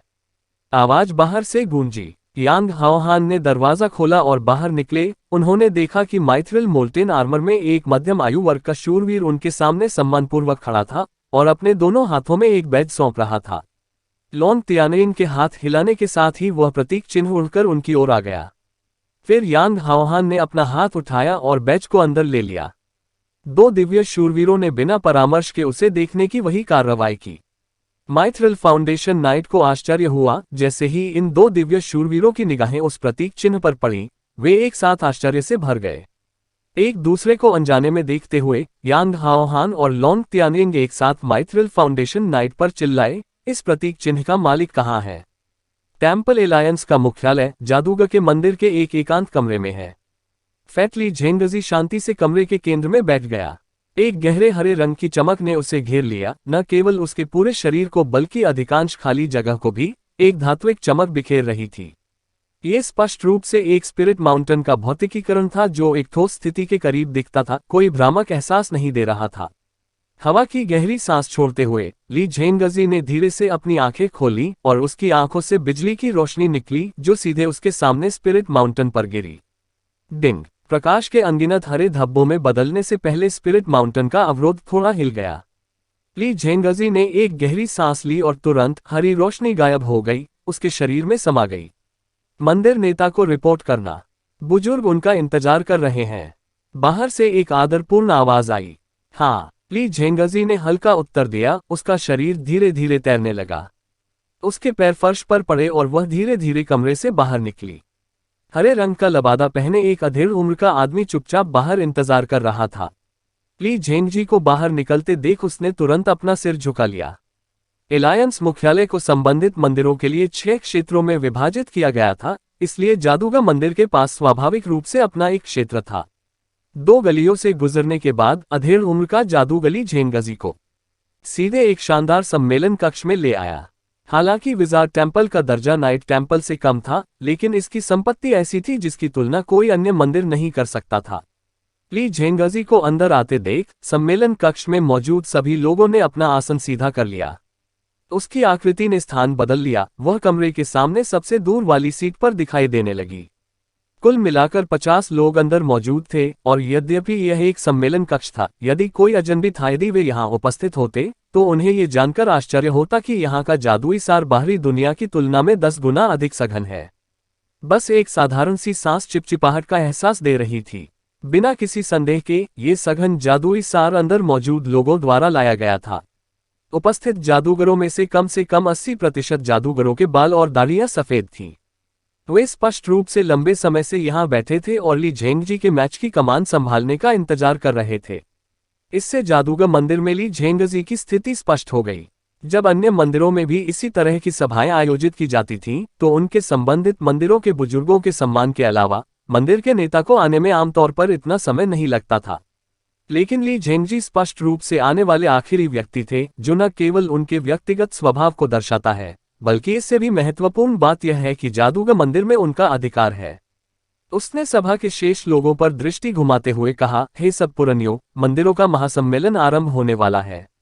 विश्वस्त सूत्रों के मुताबिक इस बार नाइट टेम्पल की तरफ से मुकाबला लॉन्ग तियानिंग से होगा। नाइट टेम्पल एक नए गठबंधन की स्थापना का समर्थन कर रहा है, तो आइए उनकी योजना को प्रोत्साहित करें, क्योंकि अभी कोई दूसरा रास्ता नहीं है। मैं हमेशा इस नए गठबंधन की स्थापना के खिलाफ रहा हूं, इसलिए नहीं कि मैं 6 महान मंदिरों की सेनाओं को एकजुट करने के खिलाफ था, बल्कि इसलिए कि हमारे जादूगर मंदिर में अभी भी इसे नियंत्रित करने की ताकत नहीं थी। लेकिन मंदिरों की महान बैठक वैसी नहीं है। अध्याय 665 आखिरकार वे भाग 1 में वापस आ गए हैं। मुझे आशा है कि आप में से प्रत्येक इस एकीकरण में मेरा समर्थन करेगा। मैं कोई बेसुरा आवाज नहीं सुनना चाहता। राक्षसों को पीछे हटाने के लिए एक नए गठबंधन को एक पर्याप्त शक्तिशाली और सक्षम कमांडर की आवश्यकता है। यह एक ऐसी जिम्मेदारी है जिसे किसी अन्य को नहीं सौंपा जा सकता है। नाइट का मंदिर पहले से ही पुराना है और मुझे विश्वास है कि मैं राक्षसों के खिलाफ एक नए पवित्र युद्ध का नेतृत्व करने में सक्षम होऊंगा। अपने जीवन के वर्षों के दौरान मुझमें एलायंस की कमान संभालने और हमारी भूमि को दोबारा हासिल करने के लिए मनुष्यों का नेतृत्व करने का संकल्प था। ली झेंगजी की गति बहुत धीमी थी, लेकिन उसमें निर्विवाद शक्ति थी। उनकी बात सुनकर हालांकि कुछ बुजुर्गों ने अपनी भौहें सिकोड़ ली या कुछ असंतोष दिखाया, बाकी अधिकांश की निगाहें उत्सुकता से थीं। जादूगर का मंदिर हमेशा गठबंधन के नंबर 2 से बहुत दूर था, लंबे समय तक नाइट के मंदिर द्वारा दबा हुआ था। ऐसा इसलिए था क्योंकि उनके पास पवन तत्व के मास्टर जादूगर ली झेंगजी जैसा प्रतिभाशाली जादूगर नहीं था, जिसने हाल ही में गुप्त रूप से स्थिति को बदलना शुरू कर दिया था। और अब अंततः संगठित होने का समय आ गया है। वे कैसे उत्साहित नहीं हो सकते थे। सहायक नेता लिन ली झेंगजी ने लिन चेन को करीब से देखने के लिए अपना सिर उठाया। लिन चेन ने सिर हिलाया। सारी तैयारियां हो चुकी हैं। ली झेंगजी की मुस्कुराहट फीकी थी। खैर, हम अगले भव्य मंदिर सभा के लिए कुछ उम्मीदवारों की घोषणा करने जा रहे हैं। नाइट का मंदिर और जादूगर का मंदिर अकेले नहीं थे जहां मुठभेड़ हुई थी। अन्य मंदिरों में भी ऐसी ही मुठभेड़ें हुई। एक नए गठबंधन की स्थापना आसन थी। 6 महान मंदिरों के उच्चाधिकारी बिल्कुल ऐसे कार्य कर रहे थे मानो नए मंदिर गठबंधन पर अधिकार हासिल करना कोई पुरस्कार हो। वॉरियर टेम्पल मीटिंग का माहौल विजार्ड टेम्पल की तुलना में कहीं अधिक आरामदायक था। कियू योगहाओ मुख्य सीट पर बैठे थे और कुल मिलाकर 30 से अधिक बुजुर्ग योद्धा मंदिर के अंदर एकत्र हुए थे। ठीक है, आइए चीजों को इस तरह से सुलझाएं। हम जादूगर के मंदिर को अपना अधिकतम समर्थन दे रहे हैं। ली झेंगजी ने पहले ही हमें नए गठबंधन की स्थापना के बाद योद्धा के मंदिर को महत्वपूर्ण दर्जा देने का अपना वादा दिया है। मैंने अधिकांश व्यवस्थाएं पहले ही तैयार कर ली हैं। क्या आपके पास कोई और सुझाव है? यह मैच ग्रैंड अलायंस गैदरिंग शुरू होने से पहले आखिरी मैच होगा। यदि किसी के पास कोई लक्ष्य है तो कृपया अभी बताएं, अन्यथा मैं मान लूंगा कि हम सभी एक होकर आगे बढ़ने के लिए सहमत हो रहे हैं। योद्धा के मंदिर में पहले ही कई मुठभेड़ें हो चुकी थीं और आपत्तियां और सुझाव बहुत पहले उठाए गए थे। अभी अभी कियू योगहाओ ने योद्धा मंदिर के बुजुर्गों को अपने अनुमोदन के अंतिम शब्दों को व्यक्त करते हुए सिर हिलाया। ठीक इसी समय एक आपत्ति ने अचानक कमरे के सौहार्द को तोड़ दिया। मुझे आपत्ति है। ये बयान वास्तव में बहुत अचानक था और यह एक भ्रामक आकृति द्वारा बनाया गया था, जो योद्धा मंदिर के नेता कियू योगहाओ के पक्ष में बिना किसी चेतावनी के दिखाई दे रहा था। एक योद्धा कहीं से भी चांदी के रंग का पूर्ण शरीर कवच पहने हुए दिखाई दे रहा था। उपस्थित सभी बुजुर्ग आश्चर्यचकित रह गए। किसी ने उम्मीद नहीं की थी कि कोई वास्तव में बड़ों के बीच मैच में परेशानी पैदा करने की हिम्मत करेगा। टेलीपोर्टेशन जैसी क्षमता का उपयोग करना तो दूर की बात है। कियू योगहाओ को भी बहुत झटका लगा, लेकिन उन्होंने तुरंत प्रतिक्रिया दी। उसे पूरा यकीन था कि यह व्यक्ति योद्धा के मंदिर के बुजुर्गों में से एक नहीं था, और फिर भी वह व्यक्ति उसके ठीक बगल में दिखाई दिया, जिससे पूरी सभा में शक्ति का एक भयानक एहसास हुआ। लगभग अनजाने में कियू योगहाओ ने अपने बाएं हाथ से जवाब दिया, सीधे चांदी के बख्तरबंद योद्धा की छाती पर वार किया जो अभी अभी सामने आया था। इस मौके को कम करके नहीं आंका जाना चाहिए। उस मौके ने कुछ मीटर के दायरे में हवा को गिरा दिया, कुछ देर के लिए उस क्षेत्र को वैक्यूम से ढक दिया और चांदी बख्तरबंद योद्धा को जगह में बंद कर दिया, जिससे भागने का कोई रास्ता नहीं बचा। 9वें कदम के पावरहाउस के रूप में कियू योगहाओ ने लॉन्ग हाओचेन द्वारा छोड़ी गई तलवार के इरादे की बदौलत काफी प्रगति की थी। उनके इस कदम में महान कौशल के साथ बड़ी सरलता का मिश्रण था। वही योद्धा चांदी के कवच में उसने इसे टाला भी नहीं, बल्कि कियू योगहाओ की मुट्ठी का सामना किया, साथ ही उसकी मुट्ठी पर भी निशाना साधा। चांदी की रोशनी में लिपटा उसका हाथ कियू योगहाओ के हाथ से भी मिला। जब दोनों पक्ष एक दूसरे से भिड़े तो अद्भुत दृश्य सामने आया। कियू योगहाओ का शरीर थोड़ा कांप गया, 1/3 मीटर पीछे खिसक गया। रजत योद्धा के कंधे झुक गए और वह तुरंत पीछे हट गया। चमत्कारी बात यह थी कि उसकी शक्ति के स्तर से टकराने पर भी कोई आध्यात्मिक ऊर्जा या कोई बड़ा विस्फोट नहीं हुआ। दोनों की मुट्ठियां टकराने के बाद कोई अन्य परिवर्तन नहीं हुआ। एक पल के लिए योद्धा के मंदिर के सभी बुजुर्गों के चेहरे हैरान हो गए और वे एक झटके में उस चांदी बख्तरबंद योद्धा को घेरने के लिए दौड़ पड़े। सबसे अधिक आश्चर्यचकित स्वाभाविक रूप से कियू योगहाव था, जो संभवतः अपनी कुछ आध्यात्मिक ऊर्जा को नष्ट नहीं कर सका। यह इस रजत योद्धा द्वारा किया गया था। ऐसा लग रहा था मानो प्रतिद्वंद्वी को विनिमय में नुकसान हुआ हो, लेकिन फिर भी उसे गायब करने के लिए स्थानिक विशेषता का उपयोग करके उसकी सारी आध्यात्मिक ऊर्जा को नष्ट कर दिया। ऐसा कोई उपाय नहीं था कि इस योद्धा की साधना उसकी साधना से कमतर हो, और इसके अलावा वो ये समझने में सक्षम था कि इस मारपीट के आदान प्रदान से प्रतिद्वंद्वी का कोई गलत इरादा नहीं था। कियू योगहाव ने योद्धा के मंदिर में उपस्थित बुजुर्गों को रोकने की योजना बनाते हुए अपना हाथ उठाया। अपनी मुद्रा को सीधा करते हुए उसने दूसरे योद्धा की ओर प्रश्नवाचक दृष्टि से देखा। उसे पहले की झड़प में एक स्पष्ट प्रकार का अपनापन महसूस हुआ था। आप कौन हैं? कियू योगहाव ने गंभीर स्वर में पूछा। चांदी के बख्तरबंद योद्धा ने अपना हेलमेट नहीं हटाया, बल्कि बिना हिले शांति से वहीं खड़ा रहा। हालांकि समझदार लोग इस योद्धा के ध्वनि प्रसारण से स्पष्ट रूप से कियू योगहाव के कान को थोड़ा फड़फड़ाते हुए देख पाए। इस बिन बुलाए मेहमान के ध्वनि प्रसारण को सुनकर कियू योगहाव की अभिव्यक्ति आश्चर्य से भर गई, बहुत तीव्र हो गई। उसने अचानक बड़ों की ओर हाथ लहराया। मैच अस्थायी रूप से रोक दिया जाएगा। मुझे इस योद्धा से एक विषय पर चर्चा करनी है। पहले सब लोग वापस जाओ, इस बात को पूरी तरह से गुप्त रखना होगा। इतना कहकर उसने रजत योद्धा की ओर सिर हिलाया और बड़े कदमों से कमरे से बाहर चला गया। अचानक हुई इस घटना से यहां मौजूद योद्धा के मंदिर के सभी ऊंचे लोग स्तब्ध रह गए। उस कवच में से वह वास्तव में एक योद्धा था, लेकिन कियू योगहाव के मुंह के सामने वह केवल थोड़ा नुकसान में था, और इसके अलावा वो स्पष्ट रूप से बड़े आश्चर्य के साथ स्थानिक क्षमताओं का उपयोग करने में माहिर था। एक पल के लिए उनमें से किसी को भी याद नहीं आया कि इतना शक्तिशाली योद्धा उनके मंदिर में कब आ सकता है, और इसके अलावा जिस समय उसने कियू योगहाव को रोका, उसकी आवाज से यह सुना जा सकता था कि यह एक लड़की थी। रजत योद्धा ने मंदिर के गठबंधन मुख्यालय के अंदर एक कमरे में कियू योगहाव का पीछा किया। वही योद्धा। कियू योगहाव ने दरवाजा बंद कर दिया और उसके शरीर से सुनहरी रोशनी बिखर गई, जो संघनित होकर धात्विक चमक में बदल गई, जिसने कमरे के हर कोने को ढक दिया। इस कमरे के बाहर हर संभव चेतना को बंद करने के लिए स्पिरिट माउंटेन का उपयोग करना केवल कियू योगहाव के स्तर के पावर हाउस के लिए संभव था। युवान, क्या ये सचमुच तुम हो? कियू योगहाव द्वारा स्पिरिट माउंटेन का उपयोग पूरा होने के बाद उन्होंने बड़ी अधीरता से यह पूछा। वांग युवान ने मंदिर के नेता को बताया कि अपना हेलमेट उतारते हुए चांदी के योद्धा ने बेहद सुंदरता का चेहरा दिखाया, जिसमें बहुत दृढ़ संकल्प और शांति थी। ठीक है, एकमात्र व्यक्ति जो वॉरियर टेम्पल मुठभेड़ में अचानक प्रवेश कर गया था और कियू योगहाव को बाधित किया था, वह वांग युवान था, जो कथित तौर पर 4 साल से अधिक समय से लापता था। हालांकि कियू योगहाव को पिछले ध्वनि प्रसारण के साथ अपनी पहचान के बारे में पता चल गया था, फिर भी वांग युवान के चेहरे को पहचानने से उसका शरीर भयानक उत्तेजना में कांपने लगा। युवान, आप अंततः वापस आ गए। इन 4 सालों में आप कहाँ थे? मूल रूप से लोंग हाओचेन के साथ वांग युवान के लापता होने की जानकारी मिलने के बाद कियू योगहाव को बहुत लंबे समय तक बुरा लगा था। वह न केवल उनके लोगों में से एक थे, बल्कि उनमें महान प्रतिभा और स्वभाव भी था। पवित्र युद्ध के दौरान वांग युवान ने स्वयं युद्ध की खूनी देवी की उपाधि अर्जित की थी। 9वें चरण की कुछ शक्तियों ने युद्ध में उतना योगदान नहीं दिया जितना उसने दिया था। दक्षिण पूर्वी किले में खूनी देवी काफी समय तक रही।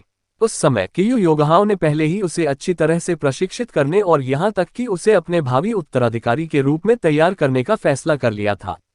शायद वांग युवान की प्रतिभा लोंग हाओचेन की तुलना में नहीं थी, लेकिन कियू योगहाव बता सकते थे कि उनके पास अतुलनीय संकल्प था और उनके पास एक अटूट इच्छा शक्ति थी। मनुष्य में ऐसा दृढ़ संकल्प खोजना कठिन होगा, और यह अभी भी वांग युवान में पाया गया था। लेकिन अफसोस की बात है कि वांग युवान ने कियू योगहाव की सिफारिशों को अस्वीकार करते हुए बिना कुछ सोचे समझे दक्षिण पूर्वी किले को छोड़कर लोंग हाओचेन का अनुसरण किया था। फिर उसकी कोई और खबर नहीं आई। कियू योगहाव ने ये जानकारी भी प्राप्त कर ली थी कि वांग युवान अकेला लापता नहीं था, बल्कि उसके पूरे दानव शिकार दस्ते के लिए भी यही बात लागू हुई थी। इस मामले ने बहुत लंबे समय तक टेम्पल अलायंस के उच्च अधिकारियों को स्तब्ध कर दिया था। आखिरकार लोंग हाओचेन का अस्तित्व वास्तव में अपने आप में असाधारण था। गठबंधन के नेता यांग हाओहान की इस मामले पर अन्य मंदिरों के नेताओं द्वारा बहुत आलोचना की गई, जिन्होंने लोंग हाओचेन को अपने दानव शिकार दस्ते में सुधार करने देने के उनके फैसले की निंदा की। किसी ने नहीं सोचा था कि 4 साल बीत जाने के बाद वांग युवान वास्तव में वापस आएगा और उसकी ताकत वास्तव में 4 छोटे वर्षों में इतनी हद तक बढ़ जाएगी। आदरपूर्वक प्रणाम करते हुए वांग युवान की आंखों में चमक बिखर गई। नेताजी, मैं वापस आने वाला अकेला व्यक्ति नहीं हूँ। मेरे सभी सहपाठी भी वापस आ गए हैं। कियू योगहाओ को एक बार फिर बहुत आश्चर्य हुआ। क्या आप कह रहे हैं कि लॉन्ग हाओचेन और अन्य? वांग युवान ने सिर हिलाया। कैप्टन ने मुझे मंदिर के नेता को देने के लिए एक संदेश दिया। एक शीर्षक वाले दानव शिकार दस्ते के रूप में अपनी स्थिति के साथ हम मंदिरों की इस भव्य सभा को चुनौती देना चाहते हैं। यदि हम पर्याप्त प्रदर्शन दिखाने में कामयाब रहे तो हमें टेम्पल ऑफ द वॉरियर का समर्थन हासिल होने की उम्मीद है, और आपका भी।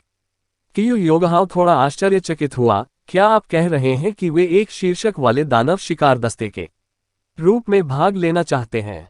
वांग युवान ने जवाब दिया, ग्रैंड टेम्पल गैदरिंग के नियमों के अनुसार असाधारण योगदान देने वाले समूह होने के नाते डेमन हंट स्क्वाड शीर्षक से ग्रैंड टेम्पल गैदरिंग में स्वतंत्र रूप से भाग लेने और क्रेडिट अर्जित करने के लिए योग्य हैं।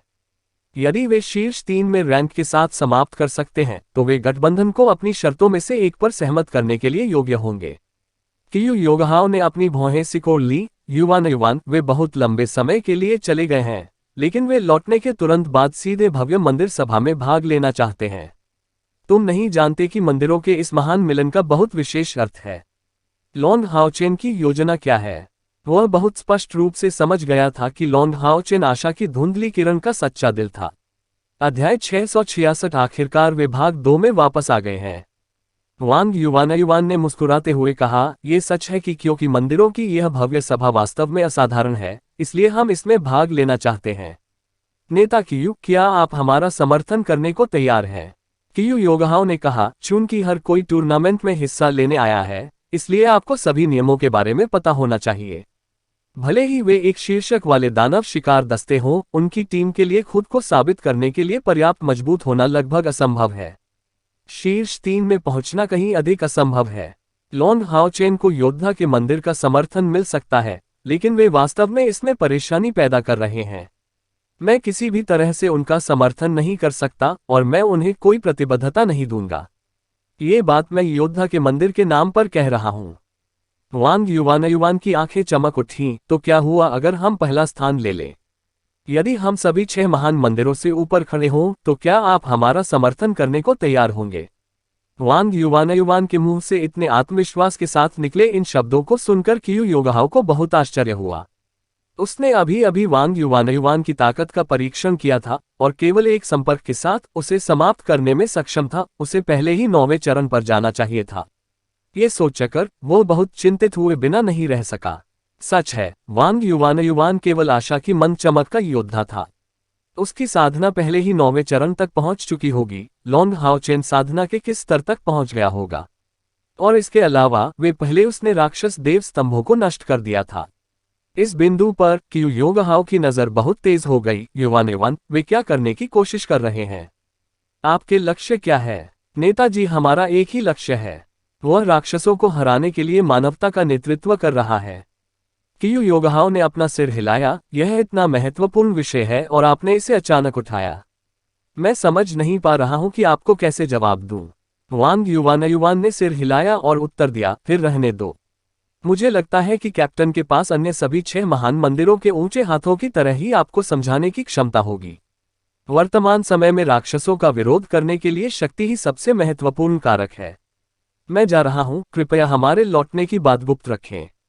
कियू योगहाओ ने उत्तर दिया, युवान, मंदिरों की महान सभा को कम मत समझो। हो सकता है कि आपने ताकत में बहुत प्रगति की हो, लेकिन टेम्पल्स के ट्रैप कार्ड कोई ऐसी चीज नहीं है जिनका आपके जैसा दानव शिकार दस्ता विरोध कर सके। वांग युवान ने जवाब में केवल मुस्कुराया। मुझे लगता है कि आप आश्चर्यचकित होंगे। कियू योगहाओ के चेहरे पर कड़वी मुस्कान थी। दरअसल मुझे यह आश्चर्य नहीं चाहिए, क्योंकि इसे स्वीकार करना मेरे लिए और भी मुश्किल होगा। हालांकि मुझे नहीं लगता कि वे जीत सकते हैं। अगर वे वास्तव में यह उपलब्धि हासिल कर सकते हैं तो हमारा योद्धा मंदिर कम से कम तटस्थ रहने का वादा करेगा। वांग युवान ने आश्चर्यचकित होकर देखा। वह मूल रूप से मंदिरों की भव्य सभा की शुरुआत से पहले कियू योगहाओ का स्वागत करने और उस पर गहरी छाप छोड़ने की योजना बना रही थी, लेकिन उसे यह उम्मीद नहीं थी कि वह अपनी तटस्थता व्यक्त करेगी। योद्धा का मंदिर जादूगर के मंदिर का समर्थन होने के कारण लॉन्ग हाओचेन की योजनाओं में इसकी तटस्थ स्थिति बेहद महत्वपूर्ण थी। योद्धा के मंदिर के नेता के रूप में योगहाओ आशावादी थे कि आशा की फीकी किरण उस एहसान को याद करने पर जोर नहीं देगी जो लॉन्ग हाओचेन ने पहले योद्धा के मंदिर पर किया था। व्यक्तिगत उपकार एक बात थी, लेकिन मंदिर का लाभ दूसरी बात थी। उनकी तटस्थता की अभिव्यक्ति पहले से ही आशा की मंद चमक के प्रति उनके समर्थन का प्रदर्शन थी। इस वर्ष वांग युवान की आयु कितनी थी? 30 से कम। कितने समय से योद्धा के मंदिर ने 30 से कम के 9वें चरण की क्षमता हासिल नहीं की थी? और केवल योद्धा का मंदिर ही नहीं, पूरे गठबंधन को वास्तव में लंबे समय तक इतना युवा पावरहाउस नहीं मिला था। इसके अलावा उन्होंने वांग युवान के भाषण से यह निर्धारित किया कि वह बिल्कुल अकेली नहीं थी जो आशा की मंद चमक में 9वें चरण तक पहुंची थी। दानव शिकार दस्ते के रूप में मंदिरों की भव्य सभा में भाग लेने में उनका आत्मविश्वास पहले ही कई रहस्यों को सुलझा चुका है। लॉन्ग हाओचेन इतने जबरदस्त प्रतिभाशाली व्यक्ति थे, अब जब वे 4 साल से अधिक समय तक गायब रहने के बाद वापस आ गए थे, तो उनकी प्रतिभा के साथ साथ उनकी उम्र ने निश्चित रूप से 6 महान मंदिरों की आधारशिला के रूप में उनकी भविष्य की स्थिति की भविष्यवाणी की थी। योद्धा के मंदिर की पहल एक शुरुआत थी, भविष्य के परिदृश्य तैयार करें। फिर भी क्यू योगहाओ को इस बात पर जरा भी विश्वास नहीं था कि आशा की मंद चमक मंदिरों की इस भव्य सभा में प्रदर्शित होगी। चूंकि चीजें ऐसी ही थीं, तो एक छोटा सा वादा करने से क्या फर्क पड़ता था। हत्यारे के मंदिर में बैठक में तीखी चर्चा हो रही थी। नेता शेंग यू, मुझे नहीं लगता कि हमें पूरे दिल से नाइट टेम्पल का समर्थन करना चाहिए। मुझे यह मत बताएं कि आप यह नहीं बता सकते कि नाइट्स टेम्पल पहले से ही घट रहा है। बोलने वाला एकमात्र व्यक्ति दुबला पतला शरीर वाला, झुर्रियों से ढका बूढ़ा चेहरा और गंजा सिर वाला एक बूढ़ा व्यक्ति था। इससे कोई फर्क नहीं पड़ता कि कोई उसे कैसे देखता, वह पहले से ही कब्र में एक पैर के साथ किसी व्यक्ति की तरह दिखता था, जो हवा के झोंके के सामने अकेला पड़ जाता था। लेकिन उसकी तेज नजर चील की तरह तेज और ठंडी थी, जो स्पष्ट रूप से बेहद क्रोधित थी। 10 साल पहले से नाइट टेम्पल ने कोई नया दिव्य शूरवीर पैदा नहीं किया है। उनके 3 दिव्य शूरवीरों में से यांग वेंझाओ गठबंधन नेता होने के कारण भाग लेने में असमर्थ होंगे। लॉन्ग जिंगयू अभी तक नहीं आया है, और लॉन्ग त्यानिंग अकेले क्या कर सकती है। मंदिरों की यह भव्य सभा वास्तव में विशेष है और यह गठबंधन के भविष्य का मार्ग निर्धारित करेगी। गलत पक्ष में रहने से संभवतः गठबंधन की गिरावट होगी और भविष्य के गठबंधन में हमारी स्थिति बहुत कम हो जाएगी। हालांकि हम विजार्ड टेम्पल का समर्थन करके बिल्कुल विपरीत स्थिति नहीं अपना सकते हैं। हमें कम से कम तटस्थ रहना चाहिए और अतीत की तरह वही स्थिति बनाए रखना बंद कर देना चाहिए। इस दुबले पतले बूढ़े व्यक्ति को कम मत आंकिए। उसके भाषण ने तुरंत पूरे सम्मेलन कक्ष को हिलाकर रख दिया। शेंग यू पहले स्थान पर बैठी थी और वह वास्तव में गंभीर दिख रही थी। ये केवल हत्यारे के मंदिर के बुजुर्गों में से एक द्वारा आपत्ति जताने से परे था। वह हत्यारे के मंदिर का नेता हो सकता है, लेकिन उसके मंदिर के ये बुजुर्ग अन्य मंदिरों के लोगों की तुलना में अधिक प्रभावशाली थे, खासकर यह जिसने अभी अभी अपना भाषण दिया था। वह हत्यारे मंदिर के बुजुर्गों का नेता जू जिचेन सबसे पुराना और शेंग यू से एक पीढ़ी पीछे था। साथ ही वह हत्यारे मंदिर की सबसे पुरानी पीढ़ी का प्रतिनिधि भी था। ताकत में वह हत्यारे के मंदिर के चरम स्तर पर था, 9वें चरण की दूसरी रैंक तक पहुंच गया और तीसरी रैंक के करीब था। उन्हें हत्यारे के मंदिर की आधारशिला कहें तो कोई अतिशयोक्ति नहीं होगी और बड़ों के नेता के रूप में कई लोगों ने उनका समर्थन किया। अभी अभी उनके दृष्टिकोण की अभिव्यक्ति ने इस सम्मेलन में कथानक में आमूल-चूल परिवर्तन ला दिया। हत्यारे के मंदिरों के ऊंचे हाथों और बुजुर्गों की कुल संख्या 41 लोग थी और उनमें से कम आधे लड़खड़ा रहे थे। एक और बूढ़े आदमी ने जारी रखा, ओल्ड मंजू सही है। 4 साल पहले इस पवित्र युद्ध में हमारी क्षति बहुत बड़ी थी और यही बात नाइट टेम्पल के लिए भी लागू होती है। इतने लंबे समय के बाद जादूगर का मंदिर स्पिरिट ने सबसे कम नुकसान उठाया है। उनकी शक्ति में वृद्धि सबसे तेजी से हुई है और इस महान गठबंधन बैठक में मुझे नहीं लगता कि वे अपने ताज की रक्षा करने में सक्षम होंगे। हमें इस गठबंधन को त्याग देना चाहिए, अन्यथा नए गठबंधन के जन्म के बाद अन्य मंदिर हमें कैसे देखेंगे। हम न केवल एक शक्तिशाली सहयोगी खो देंगे, बल्कि अन्य सभी मंदिरों के लिए भी बेकार हो जाएंगे। दूसरे दृष्टिकोण से, यदि नाइट टेम्पल ने पूरे दिल से हमारी सहायता नहीं की होती, तो आपको क्या लगता है कि हम पवित्र युद्ध में कैसे टिक पाते? क्या आप जानते हैं कि हमारी दीवारों में वफादार शूरवीरों की कितनी आत्माएं बची हैं? मुझे मत बताओ कि तुम हमारे उपकारी को इस तरह त्यागना चाहते हो। मैंने पहले ही तय कर लिया है कि भले ही नाइट का मंदिर अंततः अपने मुकुट की रक्षा करता है या नहीं, हमारा हत्यारा मंदिर अपनी हर संभव मदद से इसका समर्थन करना जारी रखेगा। भले ही नाइट टेम्पल अंततः हार जाए, वह आंतरिक रूप से नहीं टूटेगा।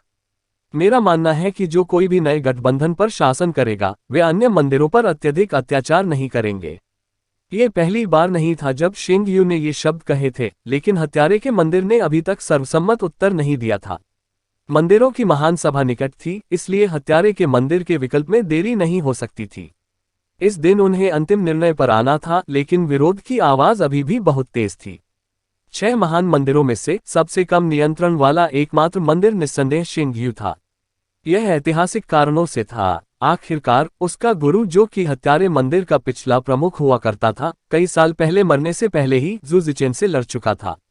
इन दोनों बुजुर्गों के बीच प्रतिस्पर्धा बहुत तीव्र थी और उनकी ताकत का अंतर बहुत कम था। अब जब शेंग यू ने अपने स्वामी का समर्थन खो दिया था, तो हत्यारे मंदिर में उसकी स्थिति स्वाभाविक रूप से बहुत अच्छी नहीं थी। यही कारण है कि उसने उन वर्षों में कैयर को बेरहमी से संसार स्पिरिट स्टोव के साथ एकीकृत कर दिया था। उन्हें उम्मीद थी कि उनकी पोती उस समय उनके जैसी नहीं बनेगी जब उसने हत्यारे के मंदिर पर नियंत्रण कर लिया था। बुजुर्गों के समूह के नेता के रूप में जू जिचेन ने सुझाव दिया, चूंकि आप बहुत जिद्दी हैं, तो आइए वोट से निर्णय लें। मंदिर के नेता के रूप में आपके वोटों की गिनती 3 हो सकती है, जबकि बड़ों के नेता के रूप में मेरे वोटों की गिनती 2 हो सकती है।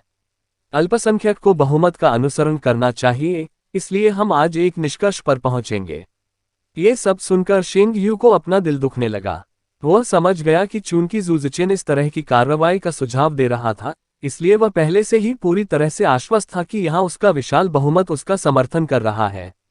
यदि इस निर्णय को मंजूरी दे दी गई, तो हत्यारे मंदिर के नेता भी इसके बारे में कुछ नहीं कर पाएंगे और इससे उनके भविष्य के अधिकार को भी काफी नुकसान होगा। जब से चीजें यहाँ तक पहुंची, शेंग यू पहले से ही ऐसा करने में असमर्थ था। उनके सामने वोटिंग होगी। गुस्से के अलावा उसने अपने हाथों को कसकर भींच लिया और अनिच्छा से जू जिचेन की ओर देखा। उदास और ठंडे जिचेन ने युद्धाभ्यास के लिए जगह नहीं दी। उम्र बढ़ने के बावजूद हत्यारे के मंदिर में उसका अधिकार अभी भी वास्तव में बहुत बड़ा था। अध्याय 667। आखिरकार वे भाग 3 में वापस आ गए हैं। इस दमनकारी माहौल में, जो संभवतः किसी भी क्षण खराब हो सकता था, कमरे से अचानक सभी दिशाओं से एक स्पष्ट आवाज गूंज उठी, जिसका उपयोग मैं वहां मतदान में करता हूं। नाइट टेम्पल को समर्थन देने से इनकार करने का कारण सिर्फ यह है कि वे उनकी नज़र में पर्याप्त मजबूत नहीं हैं। तो आइए ये फैसला भी ताकत के आधार पर ही तय करें। जो भी सबसे मजबूत है उसे निर्णय लेना चाहिए। जैसे ही पूरे कमरे का तापमान गिरा, ये शब्द वहां उपस्थित सभी लोगों को स्पष्ट रूप से सुनाई दिए।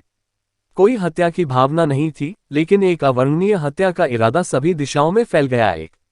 हालांकि यहां मौजूद कम से कम आधे बिजलीघर 9वें चरण तक पहुंच गए, लेकिन ऐसे भयानक हत्या के इरादे के सामने उन सभी को ऐसा लगा जैसे वे बर्फ के चारों ओर लिपटे हुए हों। यहां तक कि शेंग यू और जू जिचेन भी आश्चर्यचकित थे। हत्या के इरादे में यह अचानक उछाल बहुत भयानक था। टेम्पल ऑफ द किलर नरसंहार में विशेषज्ञ था, लेकिन अभी जब वे इस हत्या के इरादे में पकड़े गए तो उन्हें बहुत आश्चर्य हुआ। केवल कौन आया? वहां इतनी सारी शक्तियों में से किसी ने भी उसके आगमन पर ध्यान नहीं दिया था। और इसके अलावा हत्या का यह इरादा स्पष्ट रूप से एक डोमेन के स्तर पर था। स्लेयर के मंदिर में 9वें चरण के पावरहाउसों की संख्या लगभग 20 थी, लेकिन न शेंग यू और जू जिचेन समेत वास्तव में डोमेन रखने वाले केवल 4 ही थे। वास्तव में क्योंकि उनके पास अपने स्वयं के डोमेन थे, डोमेन के बारे में उनकी समझ भी गहरी थी, जिससे उन्हें स्पष्ट रूप से पहचानने की अनुमति मिली कि हत्या के इरादे का यह उछाल उनके डोमेन से भी उच्च श्रेणी के डोमेन से आ रहा था। उस अशरीरी दबाव ने उन्हें आश्चर्य से भर दिया। सम्मेलन कक्ष के मध्य में 7 मीटर ऊंचे इस कमरे के उच्चतम बिंदु पर एक काली आकृति चुपचाप खड़ी दिखाई दी। लंबी काली स्कर्ट पहने हुए उसके लंबे गहरे बैंगनी बाल थे जो उसकी पीठ पर और पैरों तक गिर रहे थे। जैसे ही उसके बाल थोड़े हिले, हत्या का वह ठंडा इरादा उसके शरीर से निकलता रहा। उसके दाहिने हाथ में एक बड़ा सा स्किट था जो बैंगनी और गहरे नीले रंग की चमक बिखेर रहा था। हालांकि वह इस जगह पर बस तैर रहा था, लेकिन ऐसा महसूस हो रहा था जैसे ये दुनिया का केंद्र हो। हर किसी को ऐसा महसूस हो रहा था जैसे उसके शरीर से निकलने वाली भयानक हत्या का इरादा पूरी तरह से खुद को निशाना बना रहा था, और कोई भी आंख बंद करके कार्रवाई करने की हिम्मत नहीं कर सकता था, यहाँ तक कि जू जिचेन भी नहीं, क्योंकि उनमें से कोई भी आत्मविश्वास महसूस नहीं कर रहा था और उस पर सीधा प्रहार करो। उसका चेहरा बिल्कुल सुंदर था, लेकिन उसकी आंखें गहरी और अथाह थीं। उसके शरीर से धीमी तीव्रता से लेकिन बड़प्पन का एहसास कराते हुए कुछ सफेद आभामंडल निकलते रहे। उसकी छाती के बीच से और भी अधिक तीव्र सफेद आभा निकल रही थी, जो एक शुद्ध और पवित्र उपस्थिति दे रही थी। उसकी शक्ल देखकर शेंग यू को अचानक महसूस हुआ कि उसकी आंखें वास्तव में आंसुओं से धुंधली हो गई हैं। उसने अनजाने में अपनी छाती पर बंधी मुट्ठी हल्की कर ली, उसका शरीर अनियंत्रित रूप से कांपने लगा। वह वापस आ गई, आखिरकार वापस आ गई। कैं! शेंग यू की गूंजती पुकार सुनकर हत्यारे मंदिर के उच्च अधिकारी आश्चर्य से भर गए। उनमें से लगभग सभी जानते थे कि शेंग यू की एक परपोती थी जिसके पास संसार का खंजर था, लेकिन वास्तव में केवल कुछ ही लोग थे जिन्होंने कैयर को वास्तव में देखा था। वे केवल इतना जानते थे कि कैयर 4 साल पहले गायब हो गया था। उस सटीक क्षण में कैयर की उनके सामने उपस्थिति ने उन्हें बहुत आश्चर्य का अनुभव कराया। क्या ऐसा हो सकता है कि वह वास्तव में संसार के खंजर की शक्ति पर नियंत्रण पाने में कामयाब रही हो? लेकिन उसकी उम्र कितनी है? वह केवल 20 वर्ष का है।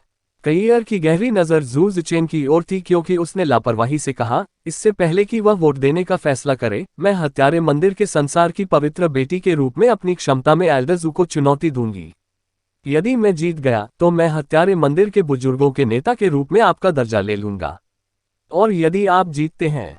उस समय वह रुके और अचानक मुस्कुरा उठे, एक बेहद खूबसूरत मुस्कान जिसने यहाँ मौजूद सभी लोगों को स्तब्ध कर दिया। आप जीतने में सक्षम नहीं होंगे, इसलिए अंततः इस पर विचार करने की कोई आवश्यकता नहीं है।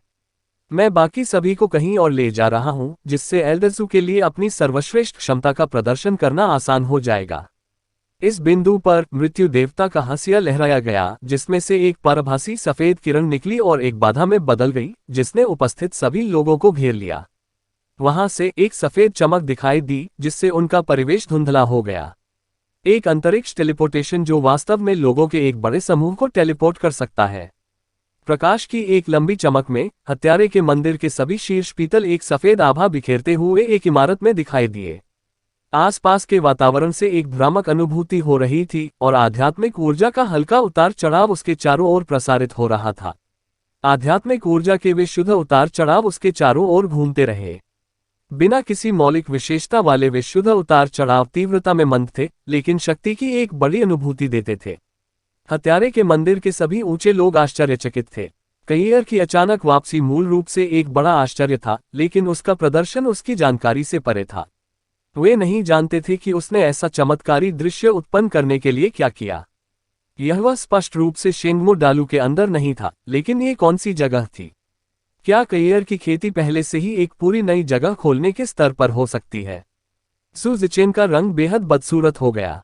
उस दृष्टि कैयर के हाथ में मृत्यु देवता की दरांती पर दृढ़ता से टिकी हुई थी। उपस्थित सभी लोगों के अलावा केवल वही जानता था कि उसके हथियार से बिखरी हुई सफेद किरणें शुद्धिकरण प्रकाश थीं, जो पवित्रता का स्पंदन दे रही थीं।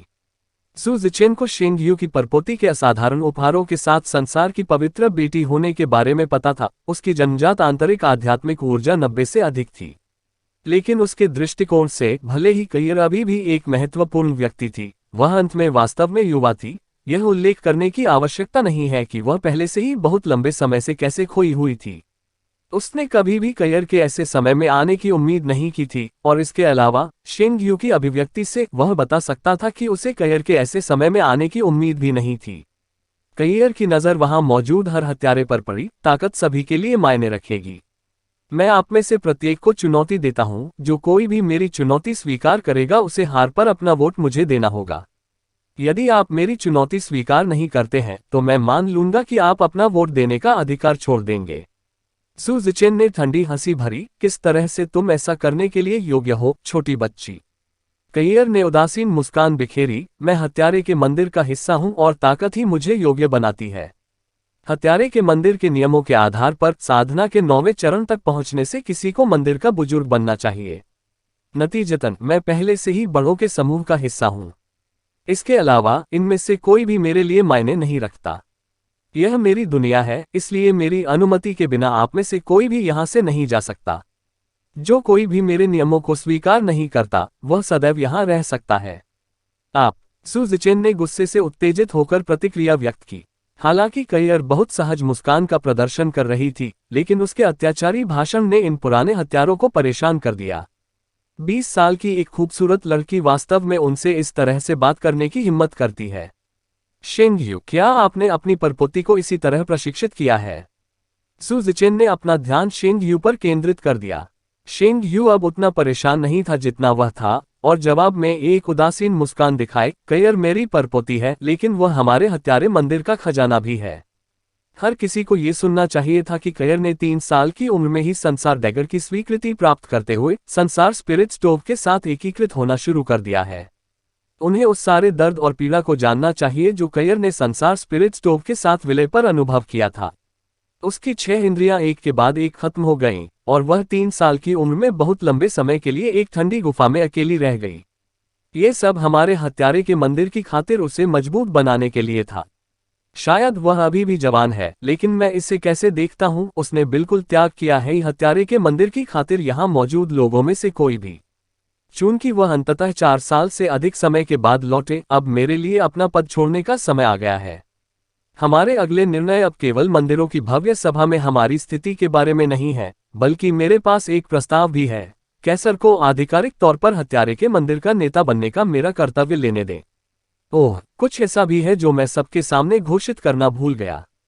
5 साल पहले ही कयर ने पहले ही संसार की पवित्र बेटी के रूप में अपनी औपचारिक जागृति को सहन कर लिया था, जिससे वह मृत्यु के देवता द्वारा चुनी गई थी।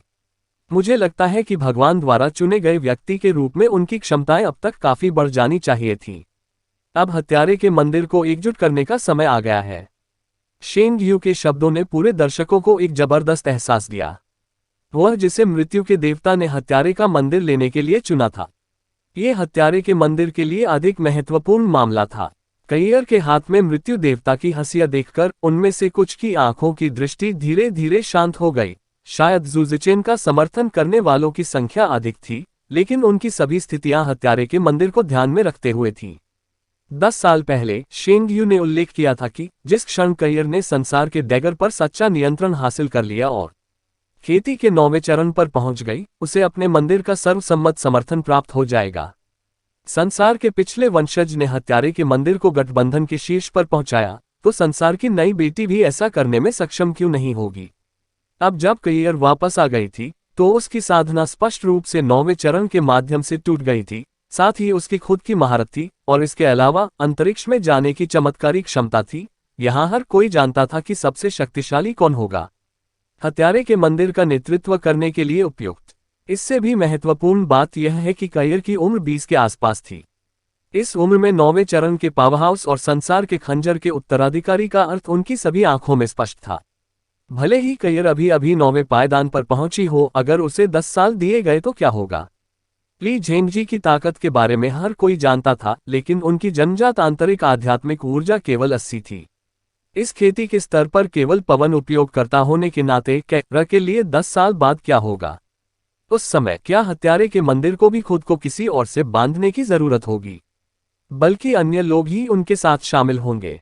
ये सब सोचते हुए उपस्थित उच्च अधिकारियों की स्थिति स्पष्ट रूप से बदल गई। अध्याय 668 कयर का शुद्धिकरण डोमेन भाग 1।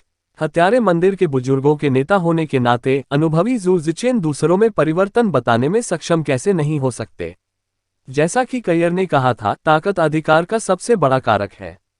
इसके अलावा उन्होंने संसार का प्रतीकात्मक खंजर भी धारण किया, हत्यारे के मंदिर के अंदर इसे अत्यधिक महत्व देना। इसमें शेंग यू के समर्थन को जोड़ने पर यदि यह जारी रहा तो बड़ों पर उसके नियंत्रण को भारी झटका लगेगा। सु जिचेन को हत्यारे मंदिर में इतना समर्थन मिलने का कारण स्वाभाविक रूप से था, जो सबसे पहले हत्यारे मंदिर के लिए उसके निर्णय के पीछे के विचार से उपजा था। साथ ही उसके अपने स्वार्थी उद्देश्य भी थे। विजार्ड टेम्पल के नेता ली झेंगजी ने उन्हें एक वादा दिया था कि यदि वह नए गठबंधन की स्थापना के बाद हत्यारे मंदिर को तटस्थ रहने में कामयाब रहे, तो उन्हें इस नए गठबंधन में एक उच्च पद दिया जाएगा।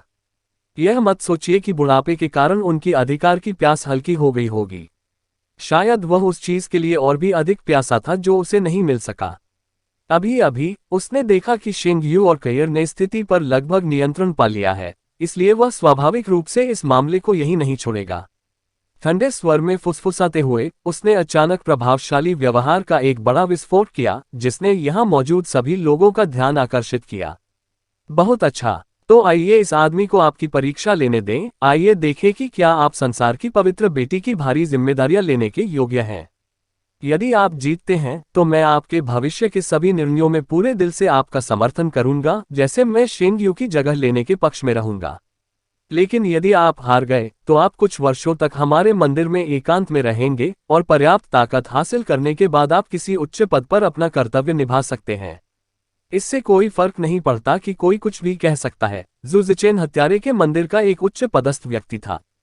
थोड़े समय के रोष के बाद शेंग यू के स्पष्टीकरण से उन्हें कयर के बारे में कुछ ज्ञान प्राप्त हुआ।